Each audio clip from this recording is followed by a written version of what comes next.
warahmatullahi wabarakatuh. Alhamdulillahirabbil alamin. Yang saya hormati Bapak Ibu yang hadir pada kesempatan ini, pada sore ini, pada siang menjelang sore ini, Bapak Ibu diundang oleh kami terkait dengan salah satu program dari guru penggerak, yaitu atas nama Ibu Rizka. Beliau akan menyampaikan sebuah materi yang saya pikir ini adalah materi untuk bahan kita dalam membimbing siswa SMP Negeri 1 Katapan. Pertama-tama saya ucapkan terima kasih kepada Bapak Ibu yang sudah hadir. Bapak Ibu, saya kemarin dihubungi oleh Ibu Rizka. Beliau ingin menyampaikan materi yang diberi judul yaitu budaya positif. Sepintas saya mendengar penjelasan dari Ibu Rizka, dan setelah saya mendengar penjelasan sepintas dengan istilah disiplin positif ini ada sebuah hal yang baru, ada pemahaman yang baru yang mungkin yang dapat saya sampaikan. Dan dengan mengucapkan Bismillahirrahmanirrahim, kegiatan sosialisasi budaya positif dan penerapannya di SMP Negeri 1 Katapan secara resmi dibuka. Selamat mengikuti, semoga kita semua mendapatkan makbirohnya, pelajaran dari apa yang akan disampaikan oleh Ibu Rizka. Terima kasih. Wabillahi taufiq wal hidayah. Wassalamualaikum warahmatullahi wabarakatuh. Bismillahirrahmanirrahim. Assalamualaikum warahmatullahi wabarakatuh. Yang terhormat Bapak Kepala Sekolah, terima kasih Bapak atas kesediaannya untuk bisa menghadiri. Begitupun tak lupa saya ucapkan terima kasih kepada Bapak Ibu yang saya hormati, yang sudah mau menyempatkan waktunya untuk berkumpul di kegiatan kita kali ini yang berkaitan tentang sosialisasi budaya positif dan penerapannya. Baik Bapak Ibu, karena memang waktu juga kita menjelang sore, kita langsung saja terkait dengan materinya. Di sini tujuan kita pada pertemuan kali ini adalah untuk memahami konsep budaya positif yang berdasarkan pada konsep perubahan paradigma yang dulunya stimulus respon menuju ke teori kontrol serta nilai-nilai kebajikan universal dan penerapannya.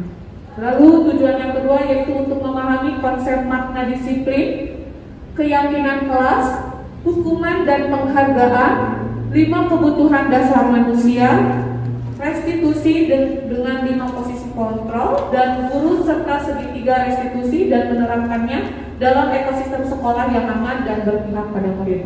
Lalu tujuan yang terakhir adalah menyusun strategi-strategi yang efektif dengan mewujudkan kolaborasi bersama seluruh pemangku kepemimpinan sekolah agar tercipta budaya positif yang dapat mengembangkan karakter murid.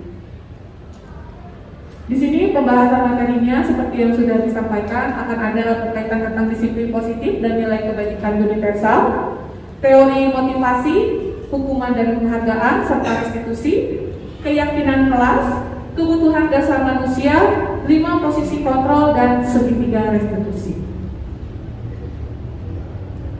Sebelum kita membahas terkait tentang materi-materi yang tadi, kita berangkat dulu ke filosofi Ki Hajar Dewantara, di mana tujuan dari pendidikan adalah menuntun segala kodrat yang dimiliki oleh anak agar mereka dapat mencapai keselamatannya dan kebahagiaannya yang setinggi-tingginya, baik sebagai manusia maupun sebagai anggota masyarakat. Dalam hal ini, pendidik menuntut tumbuh atau hidupnya kekuatan kodrat atau lebih dikenal potensi. Jadi kalau diibaratkan dalam hal ini, kita ini adalah diibaratkan sebagai petani Bapak Ibu. Jadi tujuan kita adalah agar dapat memperbaiki bakti lakunya, bukan dasarnya, dan tumbuh kekuatan kodrat pada anak. Jadi pada intinya sebenarnya setiap anak itu memiliki karakter-karakter yang unik. Sehingga tugas kita di sini adalah bagaimana menuntun karakter yang sudah ada, karakter kodrat bawaan anak tersebut. Di sini pendidikan adalah tempat persemaian benih-benih kebudayaan dalam masyarakat, di mana pendidikan menjadi salah satu kunci terciptanya peradaban. Itu Bapak Ibu juga mengetahui bahwa dengan adanya pendidikan tentunya kita mengalami yang namanya perubahan-perubahan zaman yang semakin menuju ke arah modern tentunya ya Bapak Ibu. Sehingga di sini pendidikan harus dinamis dan berubah sesuai dengan kodrat alam dan kodrat bisa melakukan perubahan-perubahan dan terutama dalam hal pemberian layanan pembelajaran terhadap siswa, karena tentunya zaman dan kodratnya anak juga sudah berbeda. Perkembangan pesatnya teknologi tentunya itu juga harus menjadikan salah satu acuan kita dalam memberikan pembelajaran kepada peserta didik kita. Lalu selanjutnya, hasil perubahan diharapkan menciptakan kesempurnaan budi pekerti yang membawa anak kepada kebijaksanaan. Sehingga dalam hal ini ada pertanyaan pemantik. Di sini sebelum kita membahas terkait budaya positif, kira-kira menurut Bapak Ibu, apa pentingnya menciptakan suasana positif di lingkungan sekolah? Apakah penting Bapak Ibu? Penting. Untuk apa? Kenyamanan, Apa? Boleh Bu? untuk kenyamanan Betul. bagi peserta didik maupun pendidiknya itu sendiri. Wah, luar biasa sekali Ibu. Betul sekali bahwa salah satu untuk menciptakan suasana positif di sini adalah di mana agar peserta didik ya atau stakeholder yang ada di sekolahnya juga merasakan kenyamanan, aman, dan tentunya kebahagiaan. Dan yang menjadi fokus semua ini adalah tentunya tidak lepas dari kenyamanan dan kebahagiaan peserta didik kita, di mana kaitannya dengan berpusat kepada murid. Lalu sebagai seorang pendidik, kira-kira bagaimana kita dapat menciptakan suasana positif di lingkungan kita selama ini? Kira-kira dengan bagaimana? Ya harus ramah mungkin ya terhadap peserta didiknya. Betul. Jangan seperti saya kadang-kadang.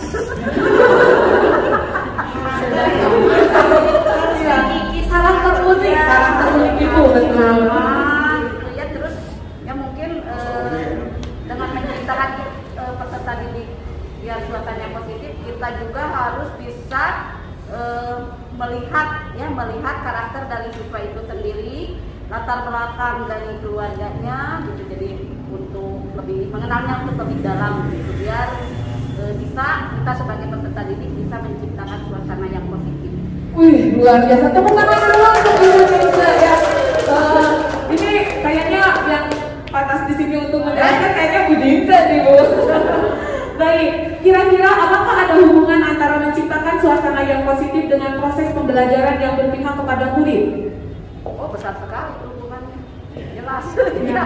Soalnya kan kalau tidak terciptanya suasana positif, mungkin proses pembelajaran juga tidak akan bisa sesuai gitu ya, tidak tuntas mungkin ya. Betul. Apalagi kalau siswanya tidak nyaman. Betul. Ya, kadang kalau kita masuk kelas kan siswa itu main-main atau gimana tanpa memperhatikan bahwa di dalam itu ada guru ya.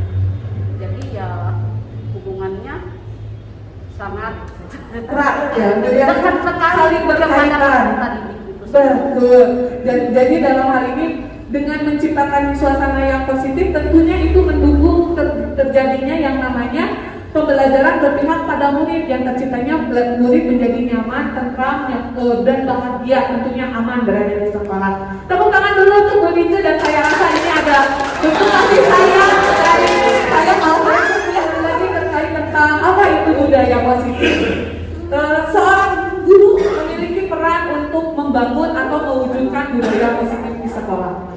Budaya positif ini merupakan perwujudan dari nilai-nilai atau keyakinan universal yang diterapkan di sekolah. Nanti kita akan bahas apa itu keyakinan universal, bagaimana cara penerapannya di sekolah. Lalu budaya positif ini diawali dengan perubahan paradigma tentang teori kontrol. Mungkin Bapak Ibu kegiatan teori kontrol ini salah satunya boleh Bapak Ibu saling berhadapan dengan teman Bapak Ibu Silakan tentukan siapa yang mau menjadi A dan siapa yang mau menjadi B. Ya, silakan. Nanti yang menjadi A tugasnya adalah mengepalkan satu tangannya. Coba bayangkan bahwa A menyimpan sesuatu yang sangat berharga di dalam kepalan tangannya dan perlu menjaga benda tersebut sekuat tenaga karena begitu pentingnya untuk kehidupan A. Dan tugas B adalah menggoda A, di mana mencoba dengan segala cara untuk membuka kepalan tangan A. B boleh membujuk, menghardik, mengintimidasi, memarahi, menggoda, menggelitik, bahkan menawari A uang agar A bersedia membuka kepala tangannya. Maka Bapak Ibu, kita minta sebagai sahabat jantan A, sahabat jantan B. Maka Ibu sekarang Ibu Haji Momon, Orang mau hadir sudah ya, baik. Sama Pak Asep ke depan untuk melakukan ini, boleh. Apa Bapak Ibu diaturan?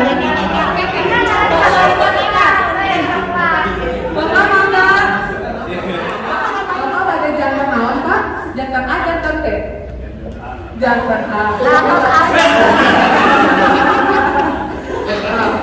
Silakan. Bagai tugas Bapak adalah bagaimana Bapak menjaga kepala itu, ya. Dan Bapak tugas B-nya bagaimana caranya Bapak agar A ini bisa membuka kepala tangannya. Mangga Bapak. Apa tangannya? Dibuka.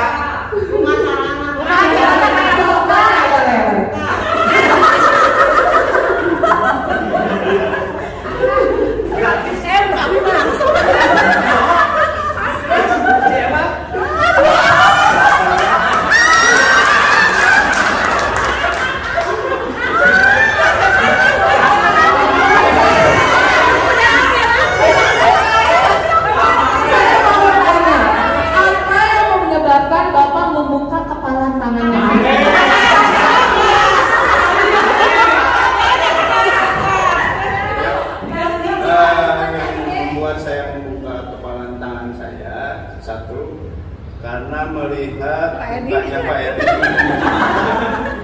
meminta saya memelas untuk membuka tangan sampai memberikan silver queen 2. Pada akhirnya saya karena saya pengen ya. Akhirnya Bapak tergoda juga ya Bapak. Jadi karena tergoda akhirnya Bapak membuka kepala tersebut. Nah, baik, pertanyaannya sesungguhnya siapa yang memegang kendali atau kontrol untuk membuka atau menutup kepala tangan tersebut? Apakah Pak Edi atau Bapak sendiri yang benar akhirnya membuka kepala sendiri? Keinginan sendiri, walaupun awalnya Pak Edi membujuk, tapi pada dasarnya karena keinginan sendiri. Oke, baik. Terima kasih kepada Bapak. Maka semuanya boleh dikatakan.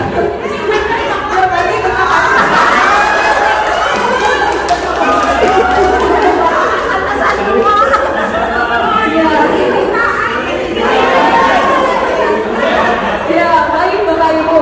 Di sini berkaitan dengan teori kontrol. Tadi disebutkan bahwa ya memang Pak Edi membujuk, betul ya Bapak ya? Pak Edi membujuk, tapi tetap yang membuat saya membuka kepala tangannya karena atas dasar keinginan saya sendiri. Maka di sini kita mengenal yang namanya menurut Dr. William Glasser dalam kontrol teorinya yang berkembang menjadi choice theory, beliau meluruskan beberapa miskonsepsi tentang makna kontrol, ya.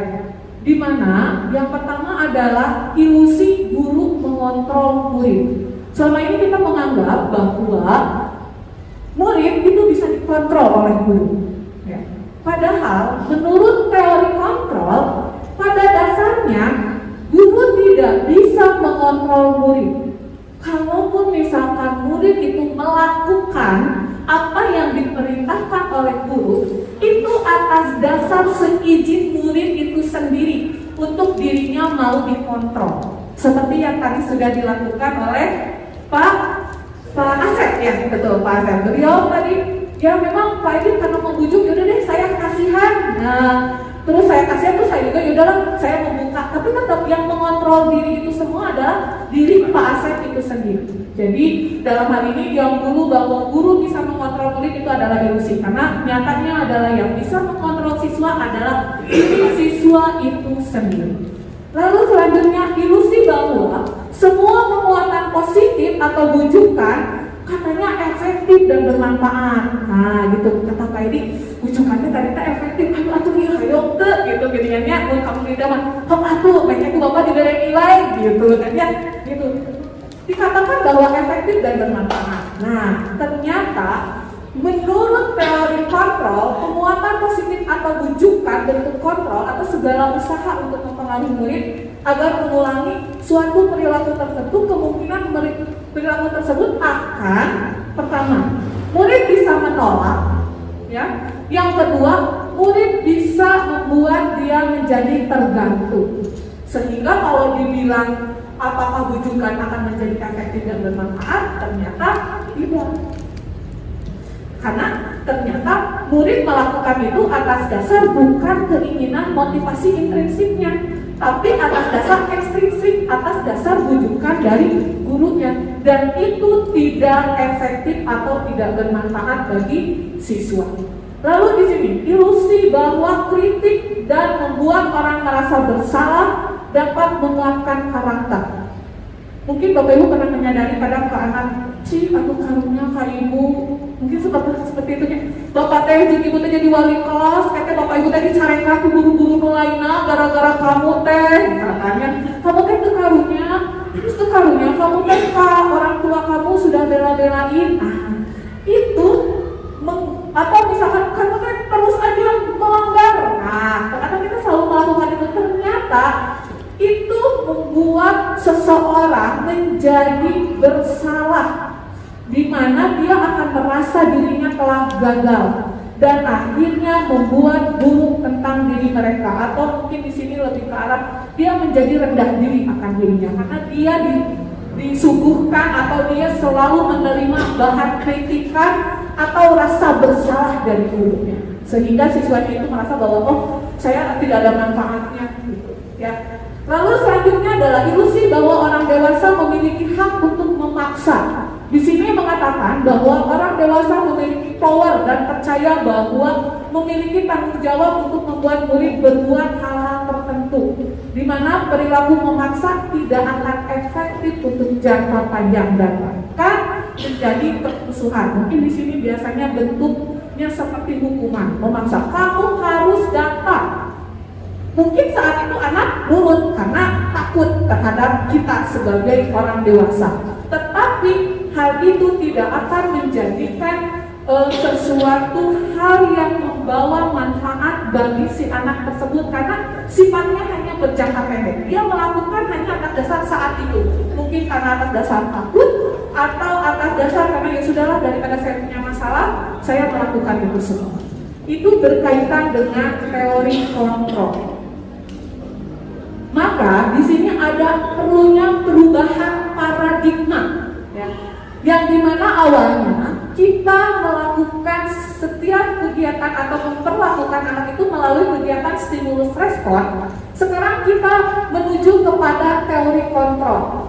Nah, apa saja itu? Dimana yang pertama, kalau menurut stimulus respon, bahwa kebutuhan kita itu sama. Siswa sama, pokoknya kebutuhannya, pokoknya siswanya kudu kieu.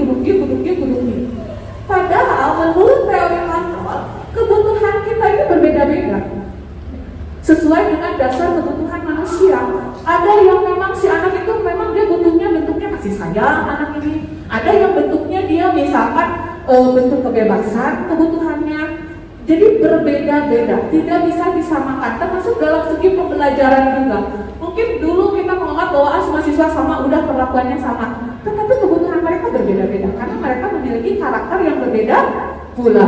Lalu di sini semua orang melihat hal yang sama menurut stimulus respon. Sedangkan teori kontrol, setiap orang memiliki gambaran yang berbeda tentang dirinya dan orang sekitar. Lalu selanjutnya kita mencoba mengubah orang agar pandangan sama dengan kita menurut stimulus respon, sedangkan teori kontrol mengatakan bahwa kita berusaha memahami pandangan orang lain. Jadi kita melihat dulu apa yang menjadikan pandangan atau cara berpikir anak tersebut melakukan tindakan atau melakukan hal demikian, perilaku demikian itu karena dia memiliki cara pandang. Cara pandang di sinilah kita harus bisa memahami cara pandang orang lain, termasuk siswa kita. Lalu selanjutnya, perilaku buruk dilihat sebagai suatu kesalahan, sedangkan menurut teori kontrol semua perilaku memiliki tujuan. Jadi pada dasarnya setiap anak atau diri kita sendiri melakukan sesuatu pasti ada tujuannya. Tujuannya atas dasar apa? Kembali lagi kepada diri kita. Apakah atas dasar nanti ada motivasi intrinsik? Ada motivasi intrinsik akan dijelaskan yang dimana bahwa ada orang atas dasar karena misalkan ekstrinsiknya atas dasar karena hukuman, tujuannya takut karena hukuman jadi dia melakukan, atau karena atas dasar keinginan dirinya sendiri. Lalu orang lain bisa mengontrol saya, sedangkan menurut teori kontrol yang bisa mengontrol diri orang itu adalah dirinya sendiri. Lalu saya bisa mengontrol orang lain menurut stimulus respon. Makanya tidak sedikit bahwa banyak guru menerapkan terhadap bentuk kedisiplinan pada siswanya itu lebih ke arah sanksi atau hukuman. Kamu harus begini, karena menganggap bahwa bisa mengontrol orang lain, padahal kita tidak bisa mengontrol orang lain. Lalu selanjutnya, pemaksaan ada pada saat bujukan. Dikala bujukan gagal menurut stimulus respon, maka akan adanya pemaksaan. Sedangkan menurut teori kontrol, di mana terciptanya kolaborasi dan konsensus menciptakan pilihan-pilihan baru. Dalam hal ini adalah konsekuensi. Jadi kesepakatan mungkin lebih tepatnya. Jadi bukan hukuman lagi, bukan bentuk paksaan, tetapi lebih ke arah bagaimana mendiskusikan, berkolaborasi, mencari pemecahan masalah bersama. Dan yang terakhir adalah model berpikir menang kalah kalau stimulus respon, sedangkan teori kontrol adalah model berpikir menang-menang. Jadi tujuan kita adalah demi kebaikan peserta didik. Sekalipun pada saat kita dihadapkan suatu masalah, misalkan ada peserta didik yang menjadi pelaku dan korban, tujuan kita tetap di mana kita membuat win-win solution. Jadi solusi untuk menang-menang, di mana siswa memperoleh penanganan yang tepat dan di mana penanganan yang sesuai dengan kebutuhan peserta didik itu sendiri. Lalu selanjutnya, di sini disiplin positif dan nilai kebajikan universal. Dalam menciptakan lingkungan positif, salah satu strategi yang perlu kita tinjau kembali adalah penerapan disiplin di sekolah kita. Apakah telah efektif? Lalu apakah masih perlu ditinjau kembali? Apakah sesungguhnya anti disiplin itu sendiri? Dan apa kaitannya dengan nilai-nilai kebajikan? Maka di sini saya ingin menanyakan kepada Bapak Ibu lagi, apa itu disiplin? Yang Bapak Ibu ketahui terkait disiplin itu apa? Datang tepat waktu. Datang tepat waktu, ya. Terus menaati aturan-aturan yang ada. Lalu mengatur itu disiplin itu mungkin untuk mengatur dulu diri sendiri, ya. Jadi ya kalau udah bisa mengatur diri sendiri kan bisa datang tepat waktu, pakaian rapi lah, jangan ke siswa aja ya, ke guru aja kan. Ya, betul. Kadang misalnya hari ini harus pakai baju bagaimana, datang kan itu padahal udah ada pengumuman. Nah, itu berarti kurang disiplin itu juga ya. Jadi yang disiplin itu menurut saya adalah dari diri sendiri dulu. Dari diri sendiri dulu, ya. Hebat ya Bu ya. Betul, tepuk tangan lagi deh bagi bersama Bu Lina ya. Ya, baik. Ya, karena kita memang nggak nyangka ya Bapak ya. Ini nanti jadi pemateri selanjutnya Bu. Baik, di sini mungkin kita menganggap bahwa selama ini yang namanya disiplin itu adalah taat aturan, betul tidak Bapak Ibu? Taat aturan yang dimana kalau anak tidak melakukan kedisiplinan dia akan memperoleh hukuman. Biasanya seperti itu kan yang terjadi. Ternyata menurut Diane dalam bukunya dia mengatakan bahwa arti dari kata disiplin itu berasal dari bahasa Latin yang artinya belajar. Belajar. Di mana akar katanya itu adalah dari kata murid atau pengikut, sehingga seseorang atau yang menjadi pengikut harus paham betul alasan mengapa mereka mengikuti suatu aliran atau kelompok tertentu, sehingga motivasi yang terbangun adalah motivasi intrinsik bukan ekstrinsiknya. Jadi di sini adalah siswa belajar untuk mampu memahami alasan dirinya melakukan itu semua atas dasar intrinsik, atas dasar dirinya sendiri, bukan atas dasar ekstrinsik atau atas dasar karena pengaruh lingkungan. Ya, di sini disiplin diri dapat membuat seseorang menggali potensinya menuju kepada sebuah tujuan, sesuatu yang dihargai dan bermakna.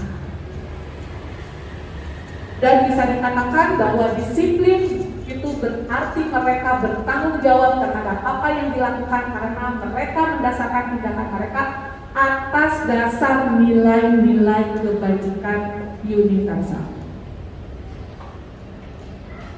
Nah, sekarang kita akan membahas terkait apa itu nilai-nilai kebajikan universal. Mungkin ini hal yang baru bagi kita berkaitan tentang nilai-nilai kebajikan universal. Menurut Ki Hajar Dewantara, perubahan yang kita lakukan di pendidikan itu harus menuju pada suatu titik yang memanusiakan manusia, memperkuat nilai kemanusiaannya. Dan di mana menurut Diana berpendapat bahwa kita ingin menumbuhkan motivasi intrinsik dari dalam diri seseorang, maka tumbuhkanlah pemahaman nilai-nilai kebajikan. Nilai-nilai kebajikan itu seperti apa? Nah, baik. Di sini Bapak Ibu. Nilai-nilai kebajikan adalah sifat-sifat positif manusia yang merupakan tujuan mulia yang ingin dicapai oleh setiap individu. Nilai tersebut bersifat universal, menyeluruh ya Bapak Ibu, lintas bahasa, suku bahasa, agama maupun latar belakang. Nah, salah satu contoh yang menjadi nilai-nilai kebajikan universal yang telah disepakati oleh beberapa instansi atau organisasi pendidikan adalah profil pelajar Pancasila. Di sini yang pasti Bapak Ibu juga sudah tahu, yaitu yang pertama beriman bertakwa kepada Tuhan Yang Maha Esa, mandiri, bernalar kritis, berkebinekaan global, bergotong royong dan kreatif. Nilai-nilai keyakinan ini harus ada pada diri peserta didik, sehingga mereka meyakini bahwa saya ini harus beriman bertakwa kepada Tuhan Yang Maha Esa dan berakhlak mulia. Saya harus mandiri, saya harus bernalar kritis. Nah, disinilah tugas kita untuk memberikan pemahaman kepada anak dalam menerapkan nilai-nilai kebajikan. Lalu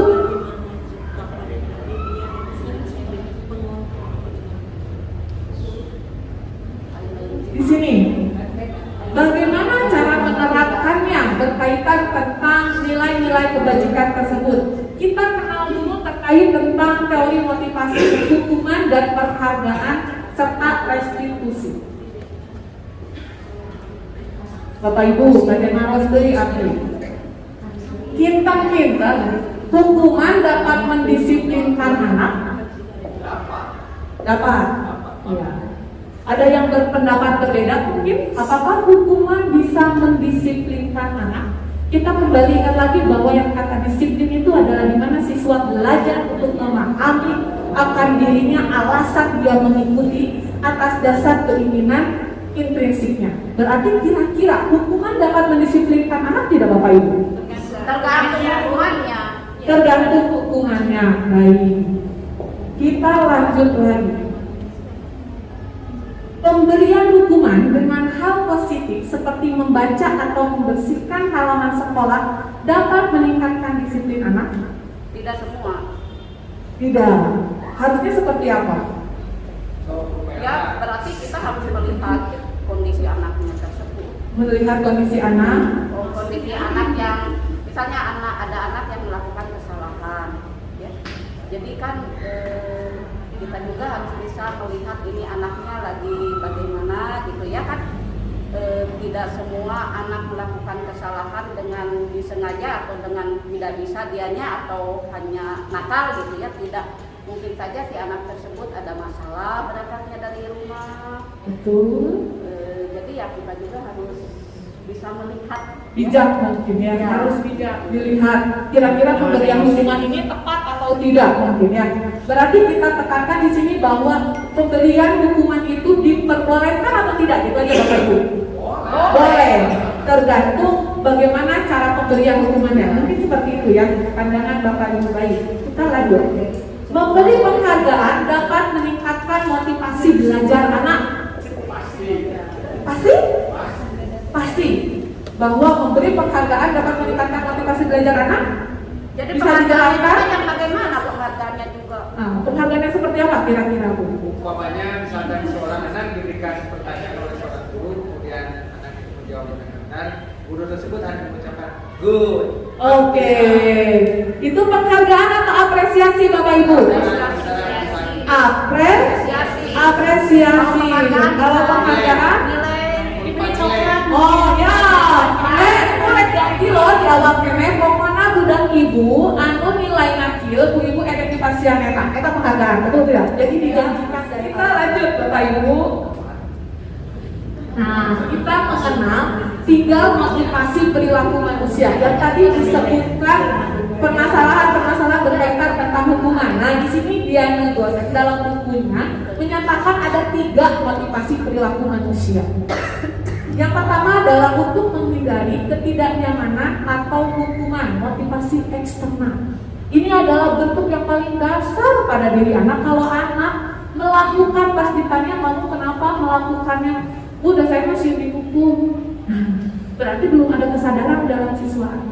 Anak masih menganggap bahwa dia melakukan itu atas dasar karena takut akan hukuman. Sehingga kalau tadi bilang bahwa hukuman dapat mendisiplinkan anak, itu kalau menurut teori berdasarkan teori kontrol itu tidak mendasar. Mengapa? Karena ternyata bentuknya hanya ekstrinsik atau atas dasar luar, atas dasar pengaruh luar, bukan atas dasar kesadaran anak.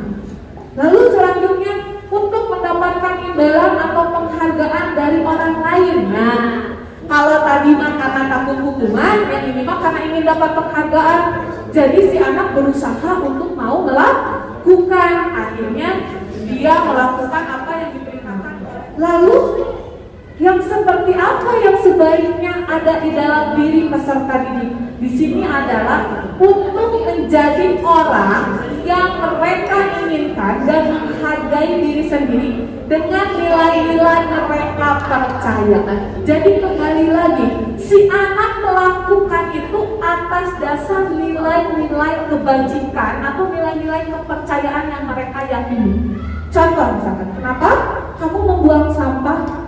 Ya Bu, karena harus menjaga lingkungan dan kebersihan.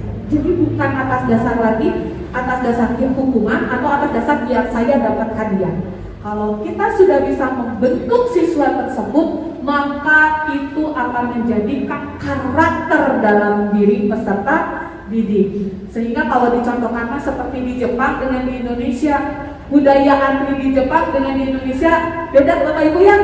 Sulit sekali karena memang di kita terbiasa polanya yaitu pemberian hukuman, bukan penanaman keyakinan.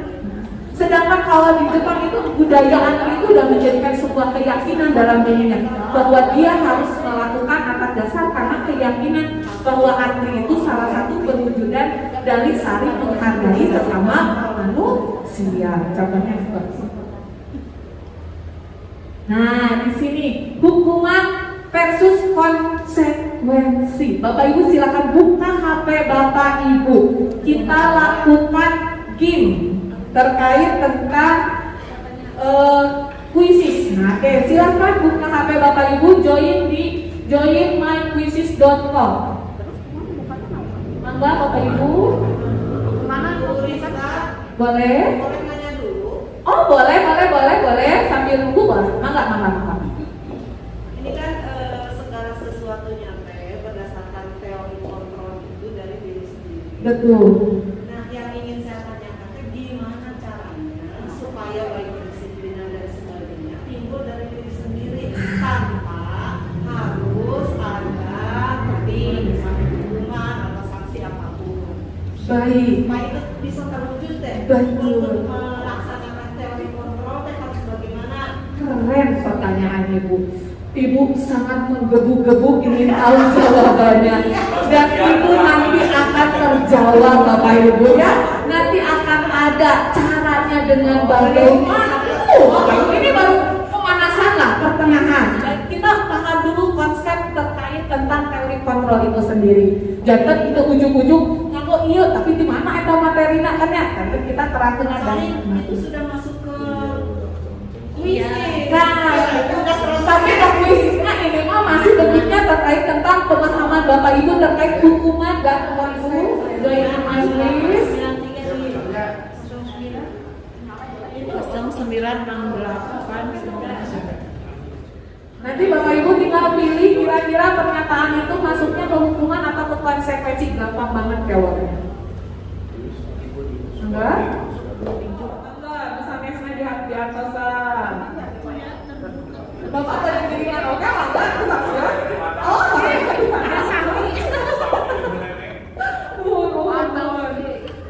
Enggak. Oke, siap. Di sini ada Bu Akira, Bu Momon, Pak Agung, Pak Uji, Pak Asep, Bu Hanifah, Bu Ina, Bu Aidini, Bu Bice, dan Pak Taufik. 096893. Sudah Pak Cep? Kita mulai dari sekarang. Silakan.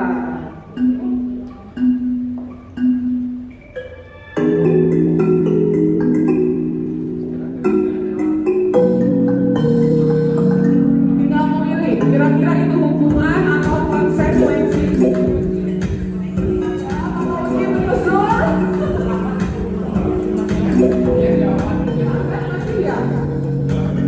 Sudah beres. Oke. Berarti kalau begitu di sini untuk pemenangnya yang paling tertinggi skor itu untuk Bu Ai, Nemi ya, karena yang lain sudah beres. Selamat ya Bu ya. Bentuk kasih sayang dari saya untuk Ibu. Oke, baik Bapak Ibu, kita lihat jawaban mana sih yang paling banyak salahnya. Di sini yang paling banyak salahnya adalah di nomor 8. Lari mengelilingi lapangan basket 2 kali karena terlambat 10 menit untuk pelajaran PJOK. Hukuman atau konsekuensi? Konsekuensi. Betul, konsekuensi. Kenapa? Ya, karena bentuk hukumannya berkaitan atau beririsan dengan mata pelajarannya. Betul. Baik Bapak Ibu, kita lanjutkan lagi. Kalau begitu Bapak Ibu, kira-kira apa itu hukuman, apa itu konsekuensi? Apa hukuman, apa konsekuensi Bapak Ibu? Kalau konsekuensi itu kan yang langsung berada di kegiatannya gitu. Artinya misalnya kayak tadi ya, kan dia tidak berlari, harus berlari karena terlambat. Karena ini materinya di PJOK, jadi itu konsekuensi karena ada hubungannya dengan materi dia pembelajaran. Kalau hukuman itu mungkin di luar dari kegiatan pembelajarannya gitu. Itu berupa hukuman karena salah, ada sanksi gitu, ada hukuman. Ada lagi yang mau menambahkan barangkali? Bu Rahma mungkin mau menambahkan Bapak Ibu banyak konsekuensi. Karena biasanya kalau yang namanya bagian kesiswaan itu paling jago kalau berkaitan hukuman dan konsekuensi. Maka Ibu terkait hukuman sama konsekuensi.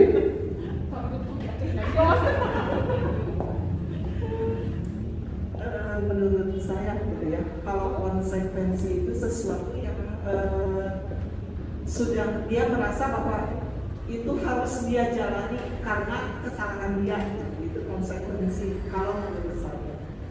Kalau hukuman itu atas kesalahannya, keterlambatan tadi dia mendapatkan perlakuan atau tindakan yang lebih yang diberikan oleh gurunya gitu ya. Di luar itu semua, jadi maksudnya dia kalau hukuman sesuatu yang diberikan terhadap anak tersebut ya dari guru sehingga anak itu merasa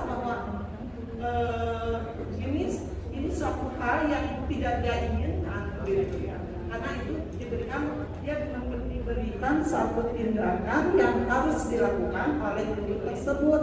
Gitu. Tepuk tangan dulu dong. Ya, ada lagi yang mau menambahkan Bapak Ibu? Ada lagi? Ya mungkin di sini yang kita pahami dari tadi soal terkait tentang hukuman versus konsekuensi. Tentunya kalau hukuman itu biasanya bersifat memaksa, betul ya Bapak Ibu ya, memaksa, dan memang aturan itu dibuat biasanya satu pihak kalau hukuman, karena yang membuat itu biasanya guru itu sendiri, siswa tidak dilibatkan. Kalau konsekuensi itu biasanya ada kesepakatan terlebih dahulu antara guru dengan siswa tersebut, dan bentuk sanksinya pun biasanya kalau hukuman itu jadi bentuk yang mungkin biasanya cenderung lebih ke arah bagaimana membuat si anak jerak biasanya kayak gitu ya. Tapi kalau konsekuensi biasanya berkaitan tentang kesalahan yang dia lakukan. Jadi kalau misalkan si anak menumpahkan, tadi ada soal menumpahkan air. Nah, kalau konsekuensi mah ya anak harus membersihkan tumpahan air tersebut. Tapi kalau hukuman, udah kamu keliling gara-gara numpahin air, nah itu sifatnya hukuman karena memaksa begitu ya, dan tidak ada keterkaitan antara apa yang kesalahan yang dia lakukan dengan sanksi yang diberikan seperti itu. Baik Bapak Ibu, itu terkait tentang hukuman dan konsekuensi. Selanjutnya di sini kata penghargaan ya Bapak Ibu. Mungkin kita menganggap bahwa selama ini bahwa penghargaan itu salah satu hal yang baik yang bisa kita lakukan kepada peserta didik. Ternyata menurut Alfikor dalam penelitiannya dia mengatakan bahwa penghargaan maupun hukuman adalah cara-cara mengontrol perilaku seseorang yang menghancurkan potensi untuk pembelajaran yang sesungguhnya.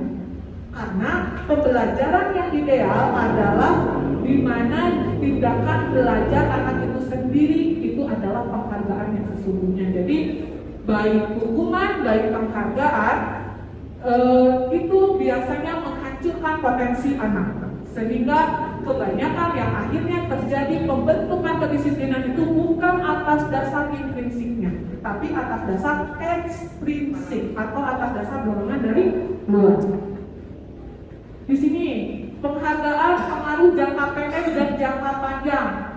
Penghargaan ya berpengaruh kalau bentuknya hanya jangka pendek, tetapi itu menyebabkan seseorang jadi bergantung terhadap penghargaan yang diberikan, akhirnya kehilangan motivasi intrinsiknya. Jadi dia hanya ingin mengandalkan, pokoknya saya harus dapat ujian, dapat reward dari guru, baru saya akan menampilkan perilaku yang terbaik, kan seperti itu. Lalu selanjutnya dalam penghargaan itu tidak efektif karena akan menimbulkan kecewa atau berkecil hati apabila seseorang tidak mendapatkan penghargaan tersebut. Dan di mana kalau kita ingin agar pembentukan karakter itu muncul, berarti ya kita harus terus melakukan penghargaan itu sendiri gitu, agar terus perilaku itu muncul. Tetapi tidak efektif karena hanya berjangka pendek. Kedepannya kalau ada penghargaan, anak kembali lagi dengan perilakunya. Lalu selanjutnya penghargaan merusak hubungan. Nah, bisa menimbulkan keirian dari sebagian dari mereka. Tidak ada yang tidak menyukai orang yang telah memperoleh penghargaan.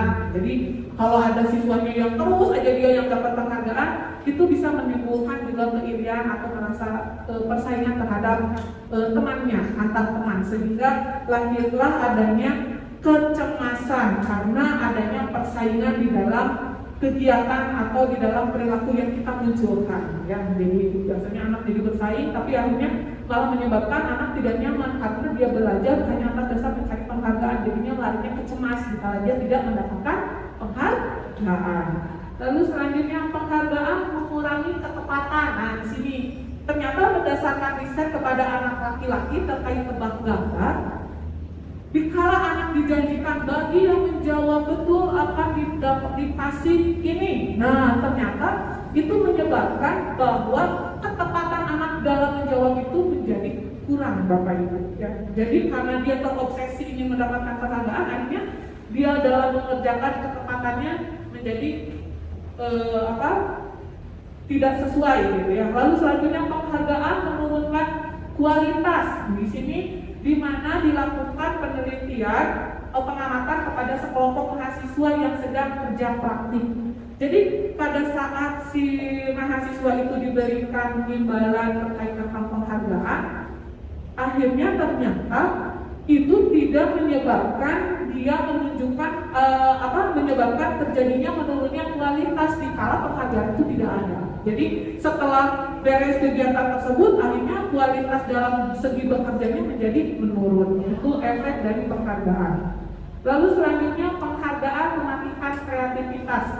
Di sini penelitian membuat mematikan kreativitas dan penghargaan menghukum bagi mereka yang tidak pernah mendapatkan penghargaan. Jadi bagi yang belum pernah mendapatkan penghargaan itu sebuah hukuman Bapak Ibu.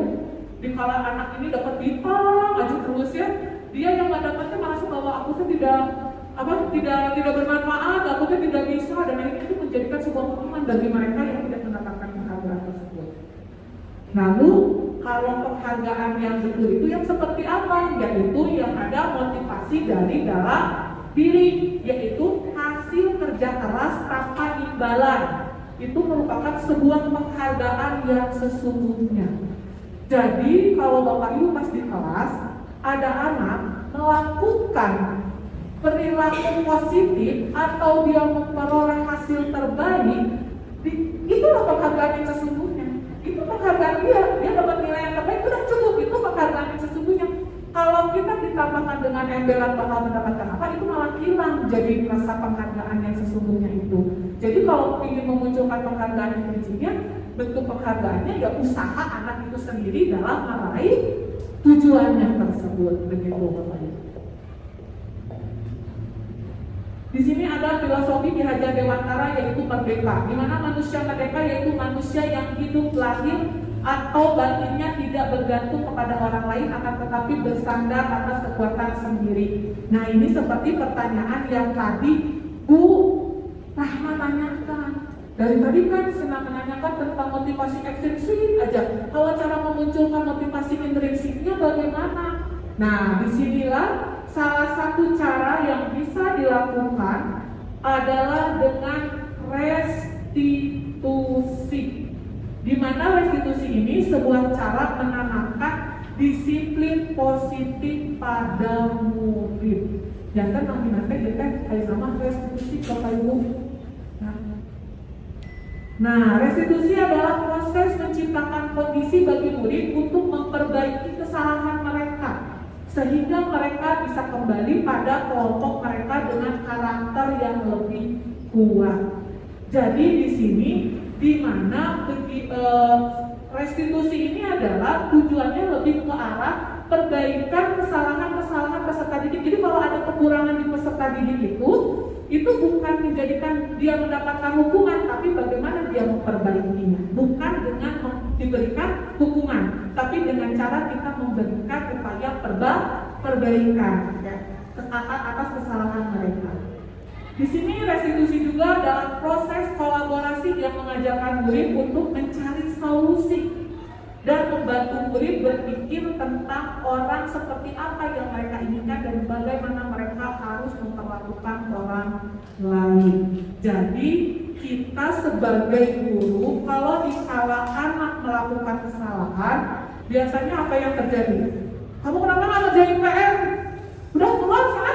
Gitu ya, Bapak Ibu betul nggak? Kadang ya ada beberapa yang seperti itu gitu kan ya. Walaupun saya percaya Bapak Ibu di sini tidak ada yang seperti itu. Dia tidak ada. Masya Allah di kata mama Bapak Ibunya paham betul tentang ilmu disiplin positif ya. Jadi kenapa kamu? Ya udah, silakan kamu keluar. Atau misalkan balik duit Pak SD. Nah gitu. Iya gitu ya. Tanpa ditanyakan dulu alasannya kenapa. Nah, Bu, saya semalam ketiduran, jadi saya tidak mengerjakan. Oke, kalau begitu solusinya seperti apa? Bu, saya mau ngerjain ini, kapan mau dikerjakan? Sekarang Bu, silakan. Kalau gitu Ibu kasih waktu kamu untuk mengerjakan. Nah, jadi diberikan solusi anak untuk mau melakukan upaya perbaikan dalam dirinya. Yang bentuknya bukan hukuman. Kalaupun terpaksa itu bentuknya adalah konsekuensi. Gitu ya Bapak Ibu ya. Di sini restitusi membantu murid menjadi lebih memiliki tujuan, di mana dia akan memiliki disiplin positif dan memulihkan dirinya setelah berbuat salah. Penekanan bukanlah pada bagaimana berperilaku untuk menyenangkan orang lain atau menghindari ketidaknyamanan, namun tujuannya adalah menjadi orang yang menghargai nilai-nilai kebajikan yang mereka percayai. Jadi dikembalikan lagi, kalau anak melakukan kesalahan, harus kita nilai kebajikan apa yang sudah kamu langgar atau yang perlu kamu tingkatkan. Nah, di situ. Jadi biar anak mengingat, oh iya, ternyata saya dengan tidak mengerjakan tugas berarti saya tidak tanggung jawab. Berarti itu yang harus saya tingkatkan. Ditumbuhkanlah kesadaran ke dalam diri anak untuk membuat dirinya melakukan upaya-upaya perbaikan menuju nilai-nilai kebajikan. Di sini melalui pendekatan restitusi, ketika murid berbuat salah, guru akan menanggapi dengan mengajak murid berrefleksi tentang apa yang dapat mereka lakukan untuk memperbaiki kesalahan mereka sehingga mereka menjadi pribadi yang lebih baik dan menghargai dirinya. Jadi di sini guru itu sebagai kolaborasinya, jadi sebagai partner mereka untuk upaya perbaikan. Ya, jadi dalam upaya partner untuk minimalnya kalau misalkan di dalam restitusi itu peran Bapak Ibu itu kontrolnya itu minimal sebagai teman, pemantau atau sebagai manajer. Kalau sebagai manajer biasanya itu bisa dilakukan bagi anak yang memang tingkat kemampuan dia beradaptasi terhadap perubahan dirinya cepat. Tapi kalau misalkan anak itu malah anak-anaknya datang arti-arti di bejaan berarti posisi kita menjadi pemantau di situ, di mana kita memantau anak untuk melakukan kesepakatan yang sudah disepakati. Oke, lanjut. Di sini 9 ciri restitusi bukan untuk menebus kesalahan, namun untuk belajar dari kesalahan. Jadi setiap anak melakukan kesalahan, namanya juga manusia. Mungkin kita juga, diri kita sendiri, orang dewasa juga terkadang masih melakukan kesalahan. Apalagi anak-anak yang membutuhkan bimbingan kita. Sehingga kalau anak melakukan kesalahan itu dijadikan bagi mereka untuk belajar dari kesalahan untuk tidak diulangi lagi. Lalu tujuannya adalah memperbaiki hubungan. Baik apakah itu hubungan antara si anak dengan si anaknya lagi, kalau memang permasalahannya misalkan antara anak dengan anak, atau bisa jadi memperbaiki hubungan antara guru dengan siswa. Kalau dulu guru yang bertindak sebagai penghukum, biasanya anak cenderung dia melakukan itu karena atas dasar takut dan akhirnya dia mau melakukan karena keterpaksaan yang hubungannya sebenarnya tidak baik. Tapi dengan restitusi menjadikan jalinan hubungan antara guru dengan siswa terjalin dengan baik karena adanya komunikasi yang baik antara guru dengan peserta didik. Dan bentuk dari restitusi itu adalah tawaran Bapak Ibu, bukan paksa. Jadi dikala anak mau melakukan upaya-upaya perbaikan, bentuk yang kita sodorkan itu adalah bentuknya tawaran, bukan paksaan. Kamu harus gini, kamu kan cek Bapak duduk dia, bukan seperti itu. Tapi restitusi itu adalah tawaran. Dikala anak pun tidak cakap Bapak saya kudu makanya saya bingung. Minimalnya kita menawarkan solusi. Kalau lebih bagus anak sendiri yang mencarikan solusi dari masalah yang dia hadapi.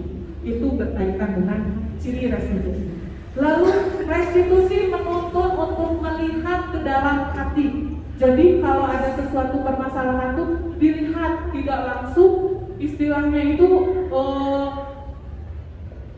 kenapa? Apa penyebabnya? Dilihat, oh ternyata faktor ini gitu. Jadi dilihat permasalahan-permasalahan yang menyebabkan si anak melakukan perilaku tersebut, sehingga kita pun bisa lebih memahami keadaan peserta didik. Restitusi mencari kebutuhan dasar yang mendasari tindakannya. Nah ini, nanti kita akan di materi selanjutnya itu akan ada yang namanya kebutuhan dasar manusia. Dan restitusi itu kita harus paham betul. Kita harus paham betul terkait tentang peserta didik yang kita hadapi. Kebutuhan dasar apa yang belum dia terpenuhi? Karena biasanya peserta didik melakukan tindakan kesalahan itu karena faktor atas dasar tidak terpenuhinya kebutuhan dirinya. Contoh, saya kemarin baru menangani anak. Kenapa kamu tidak sering sekolah? Saya sering sakit, Bu. Kenapa bisa sering sakit? Saya jarang makan. Berarti kalau gitu kebutuhan dasar, kebutuhan apa yang dibutuhkan anak itu ternyata? Kebutuhan dasar, ya, kebutuhan untuk makan, sehingga si anak itu tidak sekolah. Di situlah pentingnya kita memahami apa yang menjadi kebutuhannya, sehingga minimalnya kita bisa lebih bijak dalam menghadapi si anak. Atau ada yang bilang, Bu, saya mah kayak kemarin Pak Opik, Pak Ustadz Opik komisi dengan saya ya Bapak ya, kita menghadapi anak. Di situ kita baru tahu ternyata kenapa anak berperilaku tersebut. Ternyata dia membutuhkan kasih sayang dari ibunya, gara-gara ibunya menikah lagi. Itu dengan kita memahami, oh pantesan anak kecil karena kondisinya seperti itu, berarti kita carikan solusi yang tepat, bentuknya win-win solusi, menang-menang untuk dirinya sendiri, gitu ya. Dan kita pun juga memperoleh kebanggaan ketika si anak melakukan perubahan. Lalu di sini restitusi ini adalah cara yang paling baik di antara hukuman atau konsekuensi. Restitusi ini adalah cara yang paling baik yang tidak bisa kita lakukan terhadap peserta didik. Restitusi fokus pada karakter, bukan tindakan. Jadi lebih ke arah bagaimana kita membentuk karakter peserta itu sendiri, gitu ya. Lalu restitusi fokus pada solusi. Restitusi mengembalikan murid yang berbuat salah pada kelompoknya. Kalau dulu masih ingat anak anu sering buat onar, bisa bangkuna, cicing di tukang, kamu mah minta ganggu. Itu saya masih ingat dulu waktu zaman saya masih SMP, saya pernah mengalami kondisi seperti itu. Kalau teman saya sering berbuat ribut, dipisahkan dari kelompoknya, sehingga dia makin terisolir dari kelompoknya. Tetapi yang namanya restitusi itu malah kita mengembalikan si anak kembali ke kelompoknya, karena dia memperoleh solusi yang bisa dia lakukan. Jadi bukan atas dasar anak salah dihukum, tapi nggak ada solusi, betul nggak? Kadang seperti itu, menganggap bahwa cukup anak itu dihukum, tapi restitusi tidak seperti itu. Restitusi mencari solusi kenapa anak bisa seperti ini, cari upaya solusinya sehingga anak bisa melakukan perubahan sikap yang akhirnya dia bisa kembali ke kelompoknya. Seperti itu, Bapak Ibu. Ya, di sini bisa dilihat antara hukuman, konsekuensi, dan restitusi. Seperti salah satu yang contoh yang bisa saya sebutkan adalah kalau hukuman itu sesuatu yang menyakitkan harus terjadi, kalau konsekuensi sesuatu yang harus terjadi, kalau restitusi adalah merupakan sebuah pilihan yang harus dia lakukan. Jadi beda ya Bapak Ibu ya. Terus di sini juga biasanya kalau hukuman murid akan tersakiti, kalau konsekuensi murid anak atau dibuat tidak nyaman. Tapi kalau restitusi, murid atau anak mendapatkan penguatan karakter seperti itu. Dan ini mungkin nanti bisa Bapak Ibu pahami, nanti akan saya share berkaitan tentang antara hukuman, konsekuensi, dan restitusi. Kalau berdasarkan disiplin positif, yang bisa kita lakukan nanti di sekolah adalah hindari namanya hukuman. Jadi kalau kita pengen mengembangkan sekolah kita ilmu disiplin positif, maka hukuman sudah tidak boleh ada lagi di sekolah. Kalaupun ada bentuknya bukan hukuman tapi konsekuensi. Dan yang lebih bagus lagi kalau Bapak Ibu sudah bisa menerapkan yang namanya restitusi, memberikan, mengarahkan anak untuk mencari solusi dari masalah yang dia hadapi. Nah, sekarang berlanjut ke keyakinan kelas. Di sini pertanyaannya, mengapa keyakinan kelas? Mengapa tidak peraturan kelas saja? Bapak Ibu di sini bisa menjawab. Saya tanya, mengapa kita memiliki peraturan tentang penggunaan helm pada saat mengendarai kendaraan roda 2 motor? Kenapa kita harus pakai helm, Bapak Ibu? Kenapa? Takut sama Pak Polisi? Kenapa, Bapak Ibu? Untuk keselamatan. Lalu di sini, mengapa kita memiliki peraturan tentang penggunaan masker dan harus mencuci tangan setiap saat? Itu untuk apa? Untuk kesehatan. Nah, itu namanya adalah nilai-nilai kebajikan, Bapak Ibu. Ya. Itu nilai-nilai kebajikan. Jadi kata keselamatan atau kesehatan inilah yang disebut sebagai suatu keyakinan. Bapak yakin kan nganggo helm sebagai upaya untuk keselamatan. Nah, itu nilai-nilai itu anu kedah kurang ditekankan ke anaknya. Jadi dikala anak melakukan sesuatu itu atas dasar keyakinannya, saya ngerjain PR karena atas dasar tanggung jawab saya sebagai siswa, biar saya bisa bangga untuk diri saya sendiri. Jadi atas dasar tersebut, bukan atas dasar saya ngerjain PR karena takut dimarahi oleh guru. Jadi itu yang berkaitan tentang keyakinan kelas. Jadi bagaimana kita menciptakan keyakinan kelas agar si anak memahami terkait tentang keyakinan-keyakinan yang harus dia lakukan. Jadi nanti itu sudah capek lah mungkin kalau kamu orang kalita lalu pas dibuat keyakinan kelas anak melakukan pelanggaran, kamu udah keyakinan apa yang kamu langgar? Keyakinan ini Pak, kamu meyakini nggak kalau keyakinan itu baik untuk kamu, harus kamu tingkatkan? Ya Pak, misalkan dengan saya punya tanggung jawab, jadi saya juga bisa menyelesaikan apa yang menjadi permasalahan saya, menuntaskan masalah saya. Jadi anak itu dibuat sadar Bapak Ibu akan apa yang menjadi dia melakukan itu semua begitu. Di sini ada tahapan menciptakan program kebajikan. Di sini bisa Bapak Ibu dilihat data kebajikan yang telah disusun bersama. Seperti kalau yang tadi saya contohkan itu ada nilai kebajikan profil pelajar Pancasila. Itu mungkin bisa menjadi salah satu acuan Bapak Ibu terkait tentang peningkatan kebajikan kepada peserta didik. Tentukan nilai kebajikan yang ingin dijadikan perhatian utama di sekolah Anda. Kalau misalkan profil pelajar Pancasila berarti apa aja Bapak Ibu? Beriman dan bertakwa kepada Tuhan Yang Maha Esa dan berakhlak mulia. Terus mandiri, bernalar kritis, berkebinekaan, gotong royong, kreatif. Keren buat ibu ya.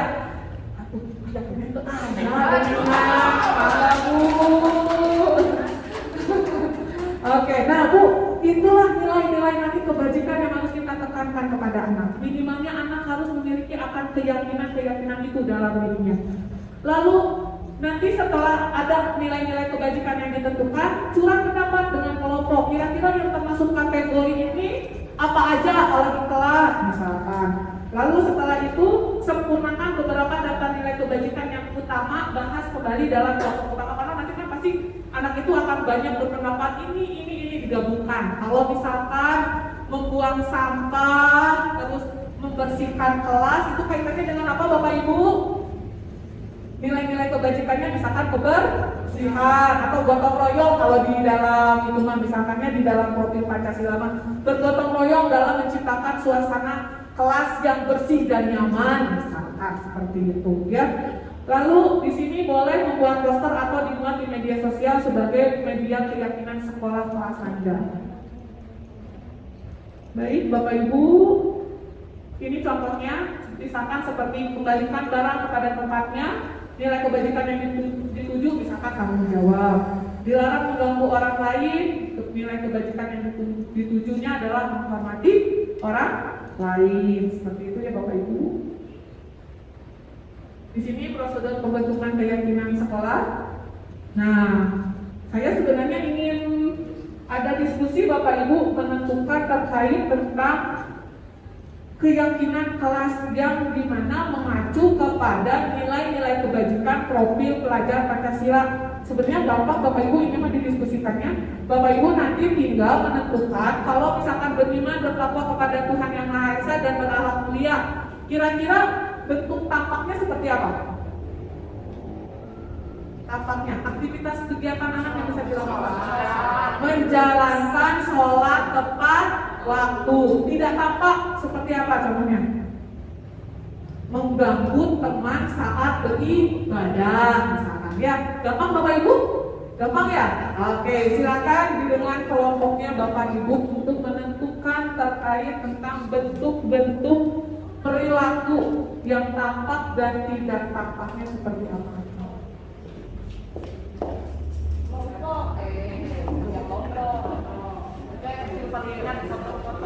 Silakan Bapak Ibu boleh diisi sambil berdiskusi dengan rekannya.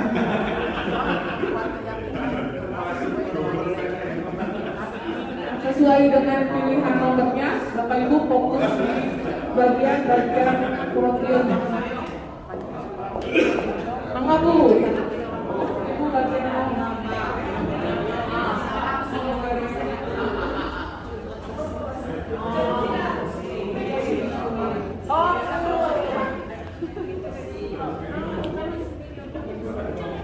untuk melakukan pendidikan di dalam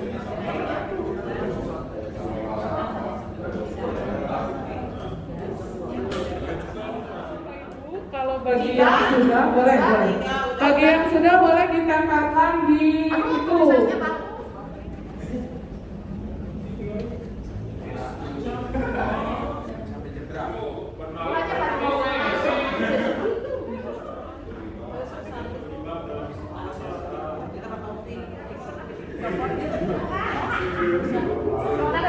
Tinggal satu lagi ya Bapak Ibu ya. Belum itu. Kenalan kritis, Bapak Ibu kan dalam kebenaran kritis, tapi upami berkenalan kritis sampai masa perkawinan. Aktif dalam berdiskusi, misalkan ya, terus coba. Lolos bisa. Ini pinter.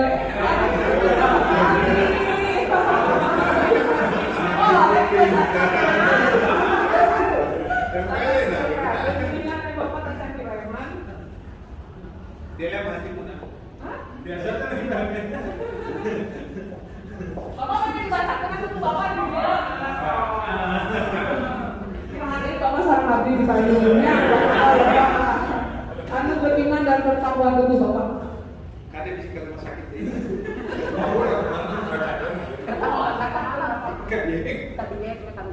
Tampak seperti seorang teman waktu baca Al-Quran. Kerakan gua aja Bapak bisa baca ke atas jelasnya. Oh, membersihkan tempat ibadah, berpikir, bersikap santun, ya aku toleransi. Jadi nanti itu kita membuat si anak agak memahami. Jadi kalau misalkan nanti kita untuk nulis gotong royong kita tahu baik dijabarkan perilaku si anak. Minimalnya si anak memahami, oh salah satu bentuk dari gotong royong itu adalah perilakunya teh harus bisa bekerja sama, misalkan itu saling membantu teman dalam mengerjakan pekerjaan piket misalkan seperti itu ya Bapak Ibu. Jadi sehingga si anak akhirnya memahami terkait tentang keyakinan kelasnya tersebut dan dijalankan secara atas dasar kesepakatan kelas. Jadi keyakinan ini dibuat bukan atas dasar keinginan kita, tetapi memang atas dasar anak-anak menyepakati semua di kelas. Dan saya lihat udah di beberapa kelas kita sudah ada melakukan itu. Saya lihat cek di beberapa kelas sudah ada, tapi mungkin bentuknya belum mengarah ke mana yang kita mau tuju. Ya. Kalau misalkan kita sepakati nanti kita tujunya untuk profil pelajar Pancasila misalkan. Nanti kita dalamin anak ke dalam bentuk-bentuk sikap keyakinan menuju kepada profil pelajar Pancasila. Baik Bapak Ibu, di sini kita terkait tentang kebutuhan dasar manusia. Nah, minimal Bapak Ibu mengetahuinya bahwa anak kurang diri kita sendiri ya Bapak Ibu ya, bahwa setiap tindakan manusia itu memiliki tujuan Bapak Ibu. Ya, seperti yang sudah tadi saya sampaikan bahwa dikala seseorang tidak terpenuhinya kebutuhan di dalam dirinya, maka itu akan menjadi masalah bagi dirinya. Ya, jadi biasanya masalah itu muncul karena ada kebutuhan dasarnya yang tidak terpenuhi. Contoh misalkan, anak kurang perhatian dari orang tua, dia melampiaskan perilakunya dengan misalkan bolos sekolah, contohnya seperti itu. Padahal yang menjadi kebutuhan dasar anak itu kenapa bolos? Karena dia membutuhkan perhatian dari orang tua. Jadi di situ kita minimalnya memahami apa aja sih kebutuhan Ada kebutuhan untuk bertahan hidup atau survival, ada kasih sayang dan rasa diterima, ada kebebasan, ada kesenangan, dan ada penguasaan atau power. Ketika seorang murid melakukan suatu perbuatan yang bertentangan dengan nilai-nilai kebajikan atau melanggar peraturan, hal itu sebenarnya dikarenakan mereka gagal memenuhi kebutuhan dasar manusia. Jadi seperti yang tadi sudah saya sampaikan bahwa dikala si anak melanggar nilai-nilai kebajikan, biasanya karena ada kebutuhan dasarnya yang tidak terpenuhi. Jadi tugas kita adalah dikala anak melakukan sebuah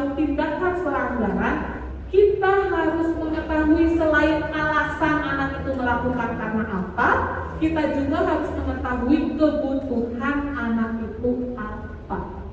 Ya, seperti itu Bapak Ibu. Baik. Di sini kita sekarang belajar terkait tentang 5 posisi kontrol.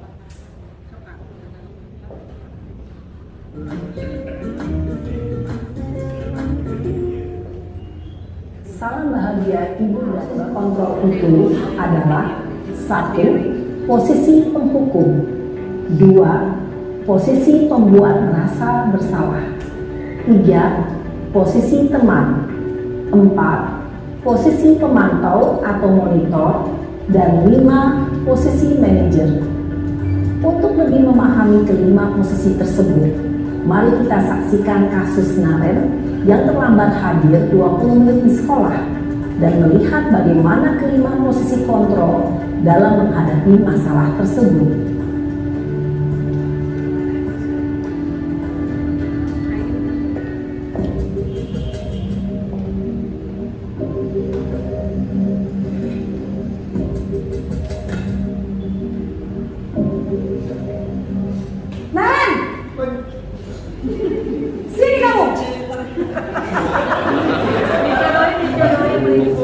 Selalu terlambat. Kamu deh, pasti terlambat. Maaf Bu, saya... Apa? Apa coba? Alasan kamu apa lagi? Kapan sih kamu tidak terlambat? Malas sekali ya kamu jadi anak. Saya... Dasar pemalas. Gak mau kapok sih kamu. Sudah berapa kali terlambat? Sana, kamu keliling lapangan basket 2 kali. Kenapa saya... Posisi penghukum biasanya berbicara dengan nada tinggi, menghakimi, berbicara dan menyindir. Hukuman bisa berupa fisik maupun psikis. Ibu dan bapak ibu hebat, dampak yang terjadi pada murid ketika guru berada pada posisi penghukum adalah murid cenderung akan memberontak, bahkan menyimpan dendam.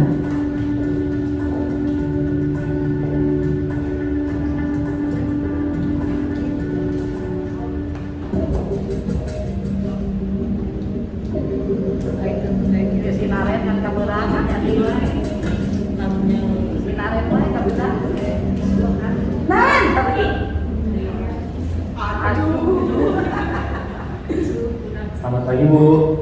Naren, kamu kenapa terlambat lagi nak? Ya Tuhan Naren, kamu senang ya bikin ibu susah ya? Kalau kamu terlambat lagi, nanti ibu yang ditegur bapak kepala sekolah.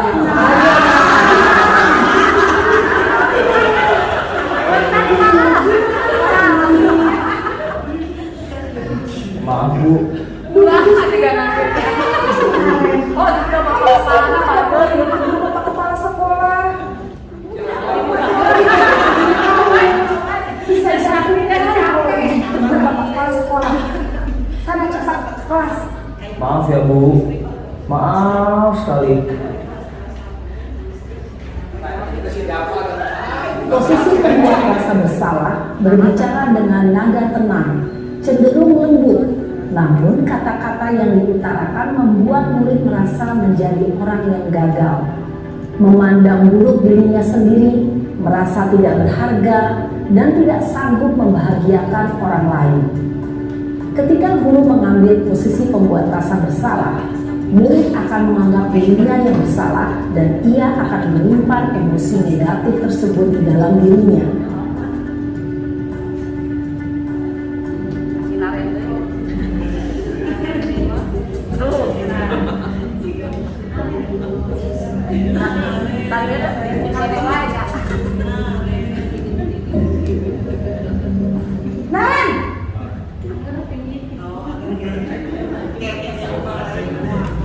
Selamat pagi Bu.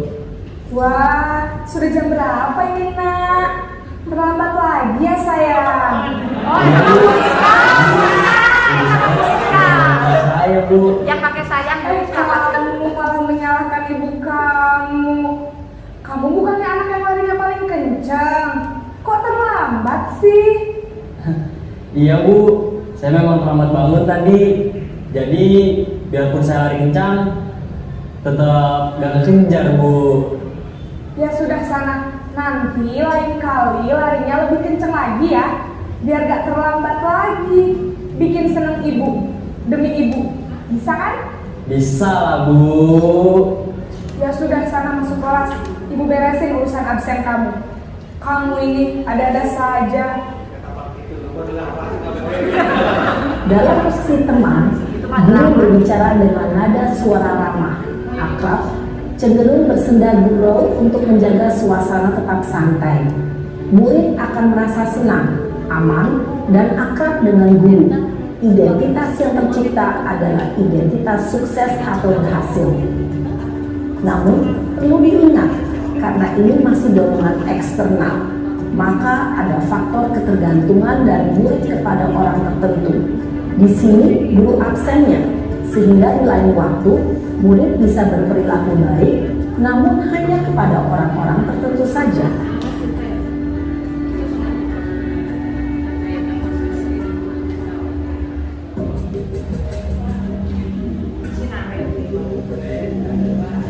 Coba diganti Bu Edi.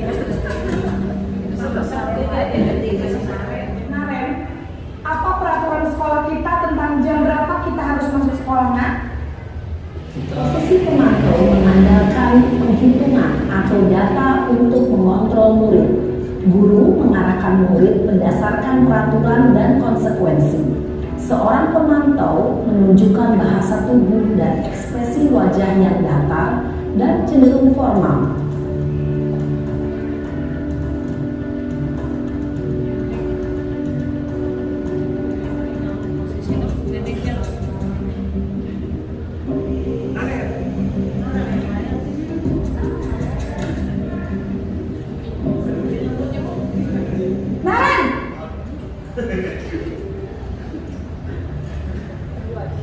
Selamat pagi Bu.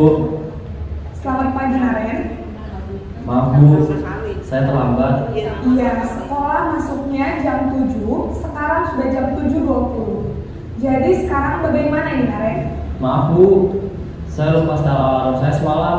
Baiklah, menurut kamu, keyakinan sekolah yang mana yang perlu kamu tingkatkan? Menghargai diri sendiri dan orang lain mungkin ya Bu. Setuju. Jadi, apakah Naren meyakini prinsip saling menghormati tersebut? Iya Bu, saya meyakininya. Apakah Naren bersedia memperbaiki masalah keterlambatan ini? Bersedia Bu. Bagaimana kamu akan perbaiki masalah keterlambatan ini?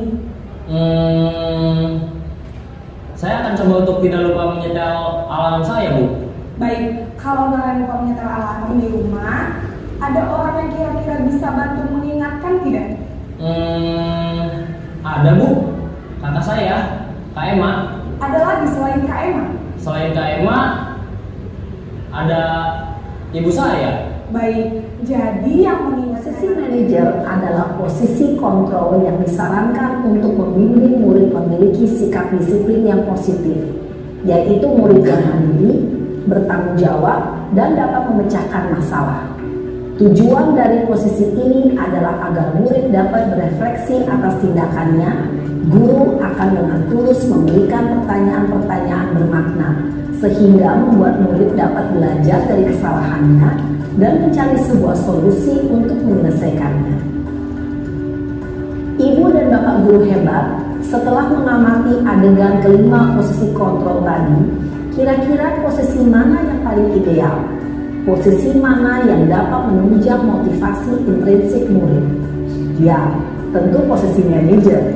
Posisi ini memang posisi ideal yang ingin dituju setiap pendidik. Pada posisi inilah, guru dapat menerapkan disiplin positif yang berpihak pada murid, yang memerdekakan murid. Perjalanan seorang pendidik tentunya tidak mudah untuk sampai pada posisi seorang manajer. Namun, tujuan kita pasti, yaitu menciptakan murid-murid yang mandiri, merdeka, dan bertanggung jawab. Semoga penggambaran 5 posisi kontrol yang telah diperlihatkan ini dapat menjadi ajang refleksi bagi kita semua, agar dapat terus mengasah, dan menerapkan disiplin positif yang memerdekakan murid. Mari terus berlatih dan bersemangat. Selamat menerapkan. Salam dan bahagia Ibu dan Bapak Guru hebat. Ya, baik Bapak Ibu, itu berkaitan tentang posisi kontrol. Kira-kira Bapak Ibu sudah berada di posisi manakah? Nomor Di posisi nomor 5 juga kadang kan siswanya diam aja, nggak jawab. Kenapa kamu kesiangan? Diam. Jadi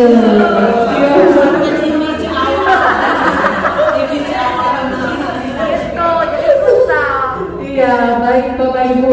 Jadi di sini kita terlihat bahwa 5 posisi kontrol yang biasa mungkin yang orang bukan hanya guru, kadang orang tua juga melakukan posisi ini ya. Ada yang sebagai penghukum, ada yang pembuat rasa bersalah, dan ada sebagai teman, pemantau, dan manajer. Sebenarnya dari kelima posisi ini yang tadi sudah disampaikan bahwa yang paling ideal itu posisi mana Bapak Ibu? Manajer, betul ya, sebagai manajer di mana kita akan menerapkan rasa tanggung jawab dan mandiri kepada peserta didik untuk menyelesaikan permasalahan ini. Tapi bagaimana kalau ternyata yang kita hadapi seperti tadi yang Bu Dincu sampaikan, saya jadi manajer udah ditanya jempek, tanya solusi ke apa, nanya iya ke apa, jangan kita jangan mau nanti bapak upami itu, akhirnya posisi kontrolnya kita. Dikala ternyata yang kita hadapi adalah anak yang dengan kemampuan bernalarnya misalkan mengalami kurang misalkan, kira-kira apa yang bisa kita lakukan terhadap anak tersebut? Posisi apa yang tepat? Posisi teman atau pemantau, minimalnya itu Bapak Ibu. Jadi usahakan setelah kita memahami tentang 5 posisi kontrol, mudah-mudahan Bapak Ibu di sini bisa memahami bahwa bentuk hukuman, posisi penghukum atau rasa bersalah itu bentuk perilaku yang tidak akan efektif terhadap perubahan perilaku anak. Jadi usahakan posisi itu harus sudah kita tinggalkan.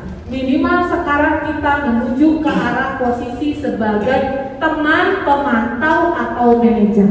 Jadi dikala ada anak yang tidak paham, sulit diajak untuk mencarikan solusi, minimalnya kita menjadi pemantau. Buat si anak untuk bisa memahami apa yang harus dia lakukan. Jadi kalaupun dia melakukan atas dasar kesepakatan bersama, diarahkan oleh kita sambil dibimbing, dimonitoring Bapak Ibu. Karena kalau pemantau itu sifatnya bentuknya data. Jadi kita melihat perkembangan si anak dari hari demi hari, oh ada perubahan, monitoring Bapak Ibu di situ ya. Nah, lalu udah ada ya.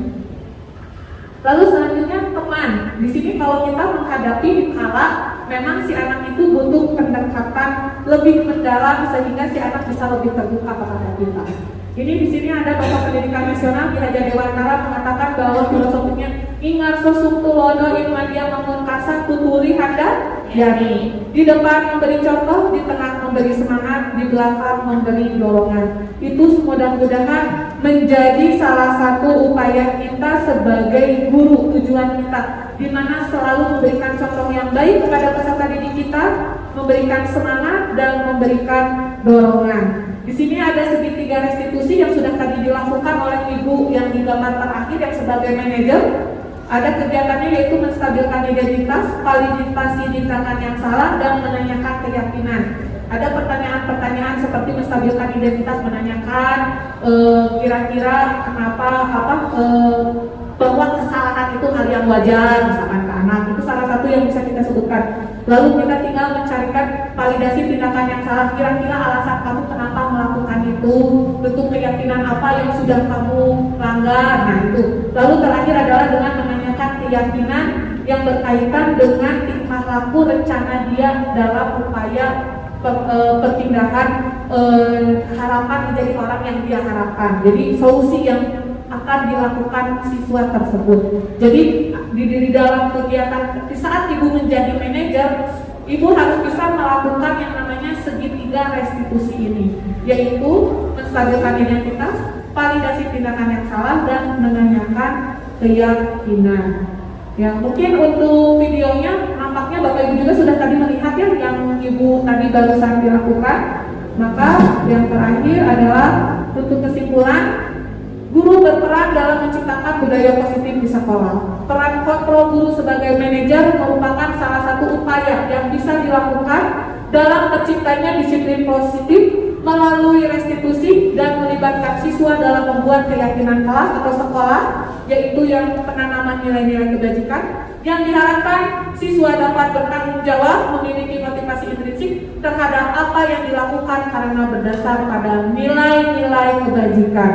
Baik Bapak Ibu, alhamdulillah dengan berakhirnya pula apa yang sudah saya sampaikan. Mohon maaf apabila ada salah kata. Sekian dan terima kasih. Wassalamualaikum warahmatullahi wabarakatuh.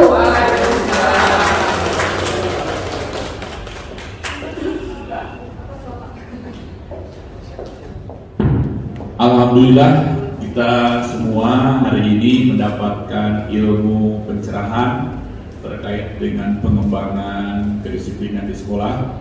Tentunya ini adalah awal dan ini juga harus disebarkan kepada seluruh guru, tidak hanya yang hadir saat ini. Mungkin nanti saya minta bantuan juga ke Ibu Rizka dan rekan-rekan yang lain. Kita akan sebarkan kepada seluruh guru yang ada di SMP Negeri 1 Katapang.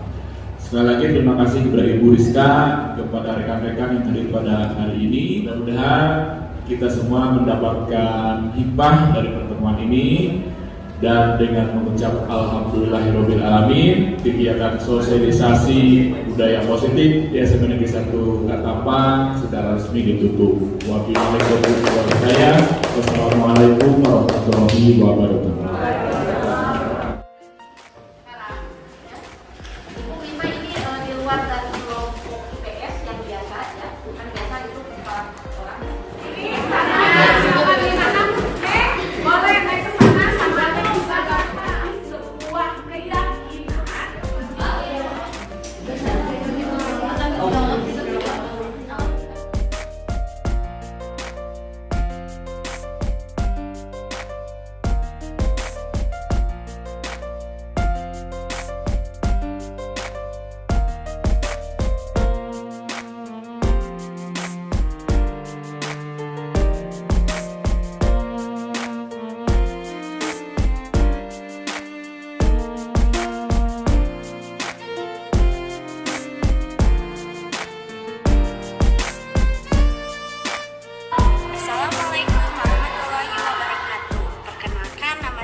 Saya dari kelas 7E.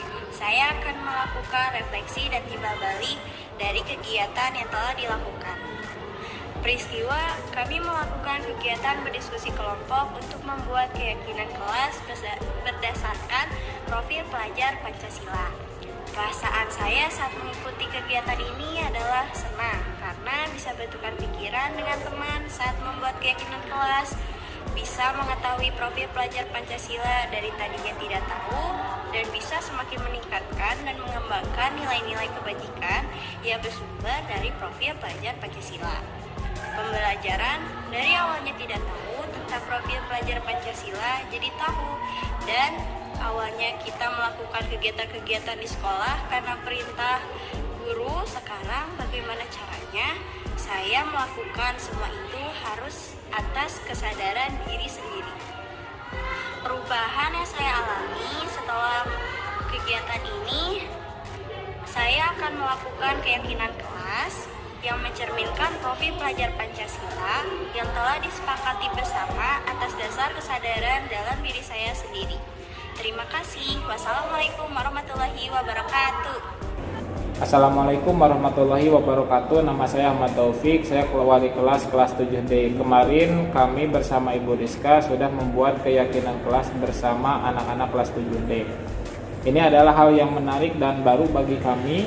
Karena apa? Karena sampai saat ini persoalan hukuman dan efek jerah itu selalu menjadi hal yang menarik untuk dibicarakan. Kenapa seperti itu? Karena ketika guru menghukum kemudian murid ada efek jerahnya dianggap efektif. Ternyata ada yang lebih baik daripada itu, yaitu melalui proses membuat keyakinan kelas dan dari siswa mereka harus meyakini bahwa apa yang mereka lakukan itu adalah sesuai dengan norma-norma yang berlaku di sekolah. Ini menjadikan bukan persoalan hukuman dan bukan persoalan efek jerak lagi, tapi menjadikan siswa lebih sadar tersendiri apa yang harus dia lakukan dan apa yang harus dia tinggalkan. Ini adalah hal positif yang baru, terobosan yang baru tentunya. Mudah-mudahan melalui proses yang kemarin kita dilaksanakan, ini menjadikan siswa lebih tertib lagi di dalam belajar, lebih dinamis lagi di dalam melakukan pembelajaran tanpa adanya hal yang bersifat ketakutan, kemudian mereka ada traumatik tersendiri ketika ada pelanggaran, tapi justru mereka dengan sendirinya sadar akan apa yang mereka harus lakukan. Mereka tahu batasan apa yang harus mereka lakukan, mereka tahu batasan hal-hal yang mana yang mereka harus tinggalkan. Ini adalah salah satu proses yang terbaik yang pernah saya alami ketika membangun dinamisasi antara guru dengan siswa, sehingga menjadikan sekolah itu atau kelas itu lebih kondusif lagi. Terima kasih sekali lagi kepada Bu Rizka yang sudah memberikan materinya mengenai keyakinan kelas, dan diharapkan ke depan mudah-mudahan ini menjadi salah satu ekosistem di sekolah, sehingga sekolah kita menghasilkan hal-hal terbaik yang bisa dilakukan untuk peserta didik. Segitu saja dari saya. Mohon maaf jika ada kekurangan. Wassalamualaikum warahmatullahi wabarakatuh. Adalah hasil dari masukan anak-anak kita. Mudah-mudahan dengan cara seperti itu, anak merasa bahwa hidup saya nih yang dipakai untuk aturan tentang ini. Mudah-mudahan dengan cara seperti itu, anak-anak kita selain tahu aturannya juga mau mematuhinya. Nah, untuk supaya lebih jelasnya, maka terkait tentang laporan hasil penerapan budaya positif yang dilaksanakan di SMP 1 Katapang di tingkat kelas 7. Menindaklanjuti terkait tentang kegiatan sosialisasi yang saya lakukan kepada Bapak Ibu wali kelas dan tenaga pengajar kelas 7 terkait tentang sosialisasi budaya positif. Alhamdulillah selama 2 minggu ini saya sudah melakukan kolaborasi dengan wali kelas, tentunya guru mata pelajaran, dan rekan saya juga Bu Siti selaku guru BK, dan pastinya dengan para siswa-siswi kelas 7. Di sini rancangan tindakan terkait tentang dengan guru kelas 7. Lalu minggu ketiganya yaitu pembuatan keyakinan kelas yang berkolaborasi dengan siswa dan wali kelas dan melakukan pengamatan perubahan perilaku siswa. Lalu yang keempat adalah observasi lanjutan, dukungan teman sejawat dan warga sekolah, dukungan komite dan orang tua, serta dukungan masyarakat. Mungkin Bapak Ibu bertanya, apa sebenarnya budaya positif itu sendiri? Budaya positif merupakan perwujudan dari keyakinan-keyakinan, nilai-nilai atau keyakinan universal dan kebiasaan baik yang diterapkan di sekolah. Tentunya dalam menerapkan atau menciptakan budaya positif di sekolah dibutuhkan kolaborasi dari semua warga sekolah, baik dari siswa, guru, orang tua, serta masyarakat sekitar. Lalu apa nilai-nilai kebajikan universal? Di sini nilai-nilai kebajikan adalah sifat-sifat positif manusia yang merupakan tujuan mulia yang ingin dicapai setiap individu. Nilai tersebut bersifat universal, lintas bahasa, suku, bangsa, agama maupun latar belakang. Salah satu nilai-nilai kebajikan universal yang disepakati beberapa institusi atau organisasi pendidikan adalah profil pelajar Pancasila, yang dimana dimensinya itu beriman, bertakwa kepada Tuhan Yang Maha Esa dan berakhlak mulia, mandiri, bernalar kritis, berkebinekaan global, bergotong royong, dan kreatif. Lalu apa yang pertama yang bisa kita lakukan dalam menciptakan budaya positif di sekolah? Pertama-tama yang bisa kita lakukan adalah membuat keyakinan kelas. Karena di mana keyakinan ini yaitu merupakan nilai-nilai kebajikan universal yang disepakati secara tersirat dan tersurat lepas dari latar belakang suku, negara, bahasa maupun agama. Jadi Bapak Ibu, budaya positif bisa tercipta kalau adanya sebuah kesepakatan yang terjadi antara pihak sekolah dengan peserta didik terkait tentang keyakinan-keyakinannya, yang dimana keyakinan di sini kita sumbernya dari profil pelajar Pancasila sesuai dengan apa yang menjadi tujuan atau visi misi sekolah kita. Adapun tahapan yang dilakukan adalah yang pertama, kolaborasi dengan wali kelas dalam penentuan jadwal pelaksanaan. Pelaksanaan diskusi kelompok, waktu pelaksanaannya itu adalah 2 jam pelajaran Bapak Ibu. Waktu itu saya melakukan jadwalnya itu di jam pelajaran pada saat mata pelajarannya Bapak Ibu wali kelas. Dan yang ketiga adalah penerapan budaya positif berdasarkan nilai-nilai kebajikan. Di sini dokumentasi dari pelaksanaan membuat keyakinan kelas, yaitu pertama, anak dibentuk kelompok, lalu disuruh untuk mendiskusikan terkait tentang perilaku-perilaku yang biasa dimunculkan di sekolah, yang dimana perilaku-perilaku itu atau kebiasaan-kebiasaan yang berada di sekolah dikaitkan dengan profil pelajar Pancasila. Jadi pada saat itu siswa diberi bahan teks bacaan berkaitan tentang pemahaman berkaitan tentang profil pelajar Pancasila, dan si anak diberikan kebebasan untuk menuliskan kira-kira bentuk-bentuk perilaku yang biasa dilaksanakan atau dimunculkan di sekolah yang menggambarkan tentang profil pelajar Pancasila tersebut seperti apa. Ternyata pada tahap pertama, di saat pelaksanaan di salah satu kelas, dikala si anak disuruh untuk mencari tahu terkait tentang perilaku-perilaku tersebut, ada beberapa anak yang mampu, tetapi kurang begitu tereksplor terkait tentang aturan atau bukan aturan, lebih tepatnya kebiasaan-kebiasaan yang kita lakukan di sekolah. Sehingga pada pertemuan kedua saya petakan pelaksanaannya, yaitu berdasarkan dengan kegiatan-kegiatan yang sudah terbiasa kita lakukan di sekolah, sehingga anak tinggal mencocokkan kira-kira kebiasaan-kebiasaan itu masuk ke dalam profil pelajar Pancasila yang di bagian mana, seperti itu. Sehingga si anak tinggal mencocokkan, seperti contohnya melakukan jumsih atau piket sekolah. Si anak menentukan kira-kira itu termasuk ke dalam profil pelajar Pancasila yang nilai-nilai kebajikan profil Pancasila yang bagian mana. Nah, si anak menentukan itu termasuk ke dalam kegiatan gotong royong, lalu dituliskan oleh kelompok masing-masing. Setelah itu si anak mempresentasikannya hasil diskusi kelompok, lalu dibuat sebuah kesepakatan antara, tentunya di sini guru di sini adalah perwakilan dari guru BK dan wali kelas dan seluruh siswa yang ada di kelas tersebut. Setelah itu, ini hasil dokumentasi dari pelaksanaan membuat keyakinan kelas. Seluruh kelas sudah melaksanakan yang di bagian kelas 7. Dari hasil kegiatan tersebut, pada awal kegiatan saya mencoba menanyakan terkait tentang pemahaman awal anak-anak terkait tentang profil pelajar Pancasila.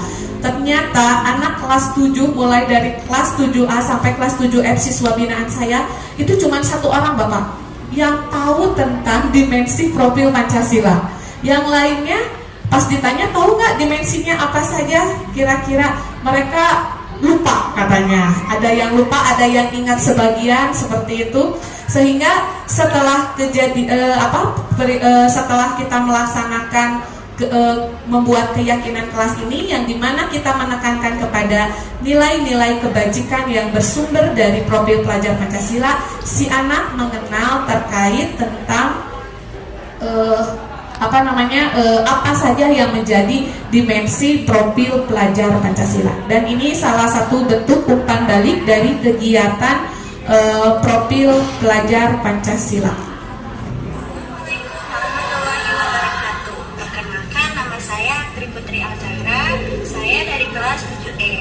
Saya akan melakukan refleksi dan timbal balik, bisa bertukar pikiran dengan teman saat membuat keyakinan kelas, bisa mengetahui profil pelajar Pancasila dari tadinya tidak tahu, dari awalnya tidak tahu tentang profil pelajar Pancasila jadi tahu, dan awalnya kita melakukan kegiatan-kegiatan di sekolah karena perintah guru. Sekarang bagaimana caranya saya melakukan semua itu harus atas kesadaran diri sendiri.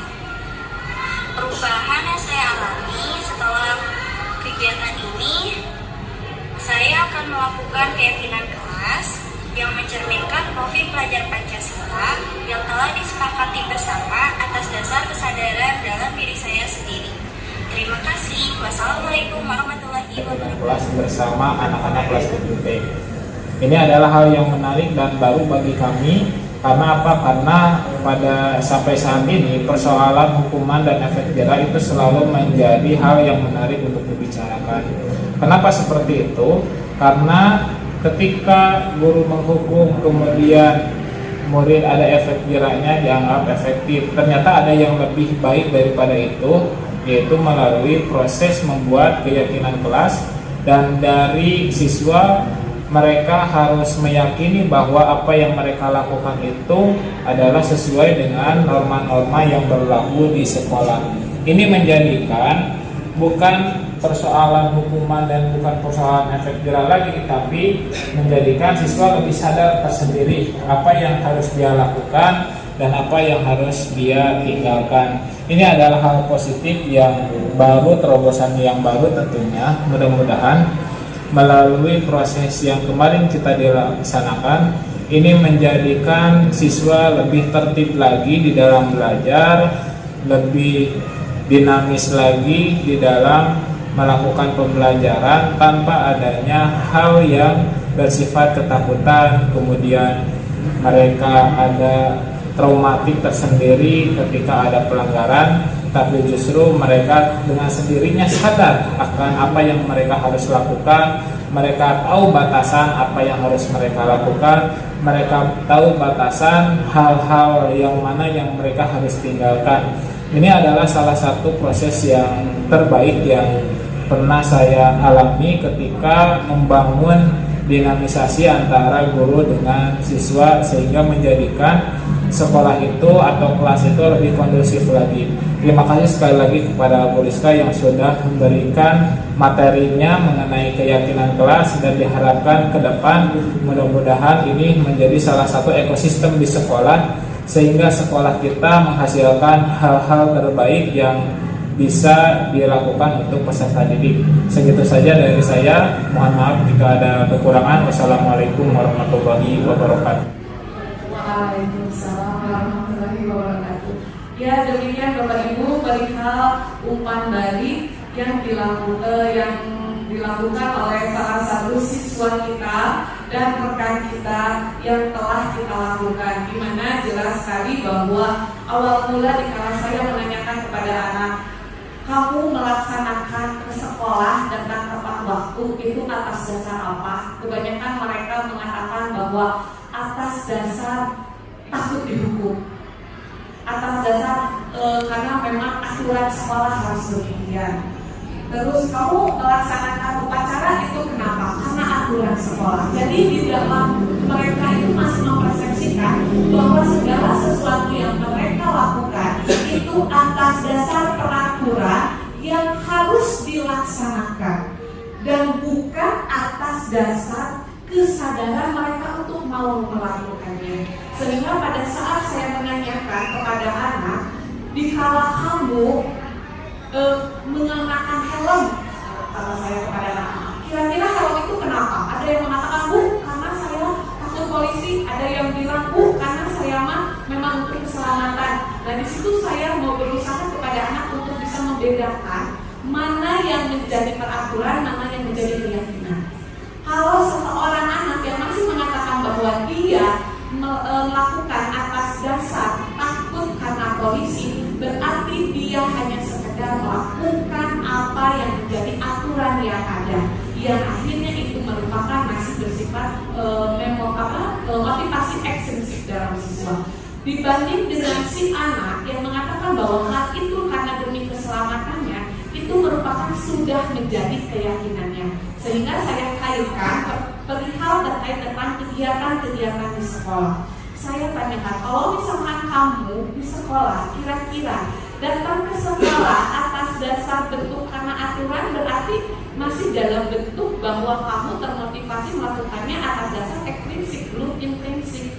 Coba kalau misalkan lakukan atas kesadaran diri kamu, kira-kira seperti yang sudah didiskusikan, itu termasuk ke dalam nilai-nilai kebajikan apa? Si anak baru mengatakan bahwa Bu, nilai-nilai kebajikan yang berkaitan tentang kemandirian. Nah, di situ yakinilah bahwa apa yang kamu lakukan itu adalah dalam hal membentuk karakter kamu untuk menjadi diri yang mandiri. Sehingga pada saat saya menanyakan kepada anak, kira-kira nih ke depannya kamu akan melaksanakan keyakinan-keyakinan ini atas dasar karena masih berpikiran itu aturan sekolah, atau atas dasar keyakinan kamu harus melakukannya.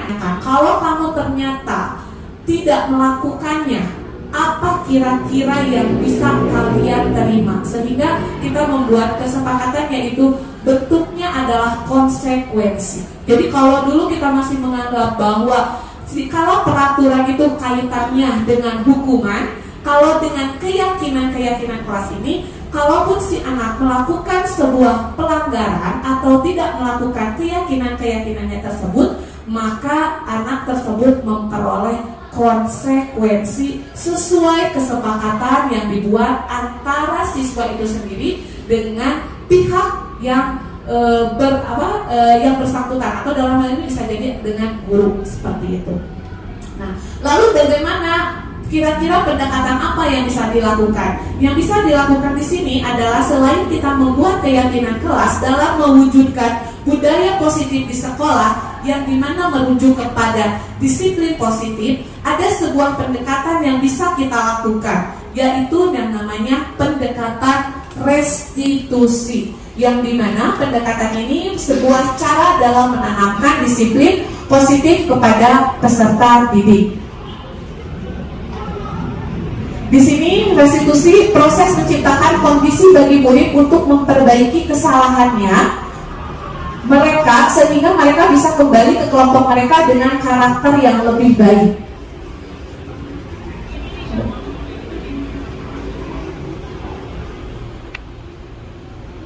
Ya, di sini juga restitusi adalah proses kolaborasi yang mengajarkan murid untuk mencari solusinya dalam memecahkan masalahnya dan membantu murid berpikir tentang seperti apa yang mereka inginkan dan bagaimana mereka harus memperlakukan orang lain. Jadi Bapak Ibu, mungkin di sini masih ingat kira-kira kalau melalui pendekatan restitusi ini kira-kira posisi kita harus sebagai apa? Ada yang masih ingat Bapak Ibu? Poin 100 untuk Bu Neneng. Ya, tentunya di sini kemarin kita mengulas terkait tentang posisi kontrol ya Bapak Ibu, yang apakah perlu Bapak posisi kontrol ini ditanyakan atau nanti saja? Waktunya ya Bapak ya, kayaknya kemungkinan waktunya sudah habis sebentar lagi kita ada jam masuk. Mungkin di sini untuk bentuk simulasi dan berkaitan tentang kegiatan pendekatan restitusi ini nanti akan saya share di PO KBM.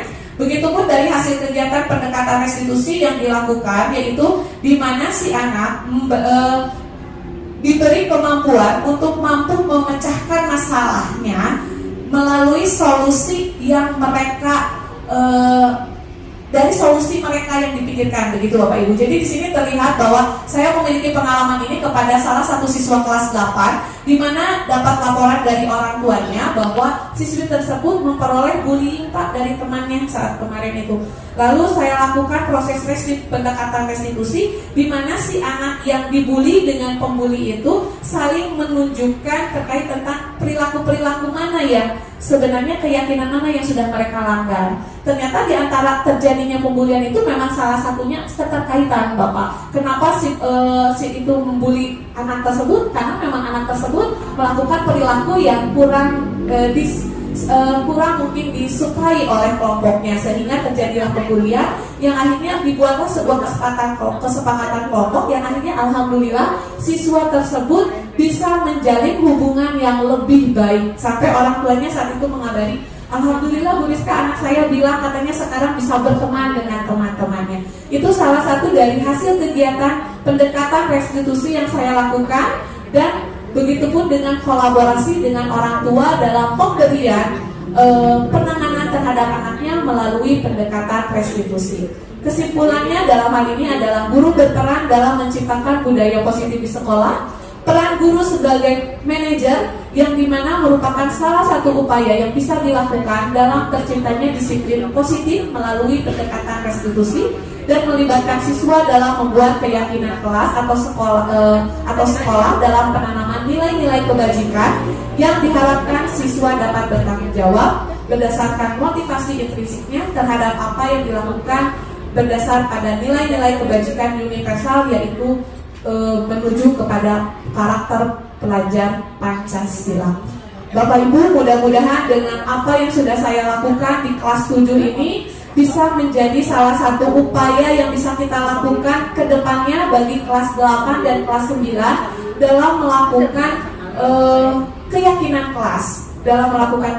kelas. Sehingga si anak bisa memperoleh pemahamannya terkait tentang apa yang dia lakukan itu berdasarkan atas kesadaran dirinya, sehingga terciptanya budaya positif di sekolah kita atas dasar kesadaran dari siswa itu sendiri. Terima kasih. Wassalamualaikum warahmatullahi wabarakatuh.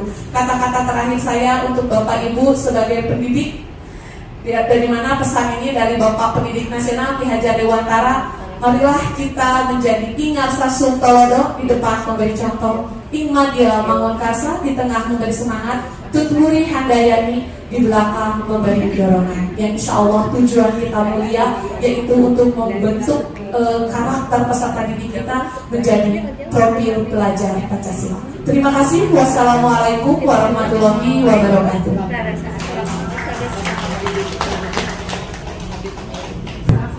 Terima kasih atas paparannya, dan tidak banyak mungkin karena waktunya sudah lewat.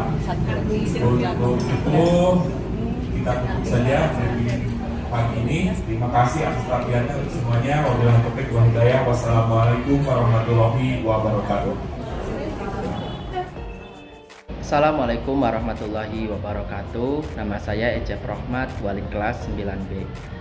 Berdasarkan hasil laporan Bu Rizka CGP Angkatan 5 Kabupaten Bandung perihal kegiatan penerapan budaya positif kepada siswa kelas 7, maka insya Allah saya selaku wali kelas 9B akan menerapkan budaya positif yang dimulai dengan kegiatan pembuatan keyakinan kelas dan disepakati serta dilaksanakan berdasarkan kesadaran peserta didik berdasarkan nilai-nilai kebajikan yang bersumber dari profil pelajar Pancasila. Terima kasih Bu Rizka untuk berbagi pengalamannya dalam melaksanakan aksi nyata berkaitan dengan penerapan budaya positif.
Tinggi boy.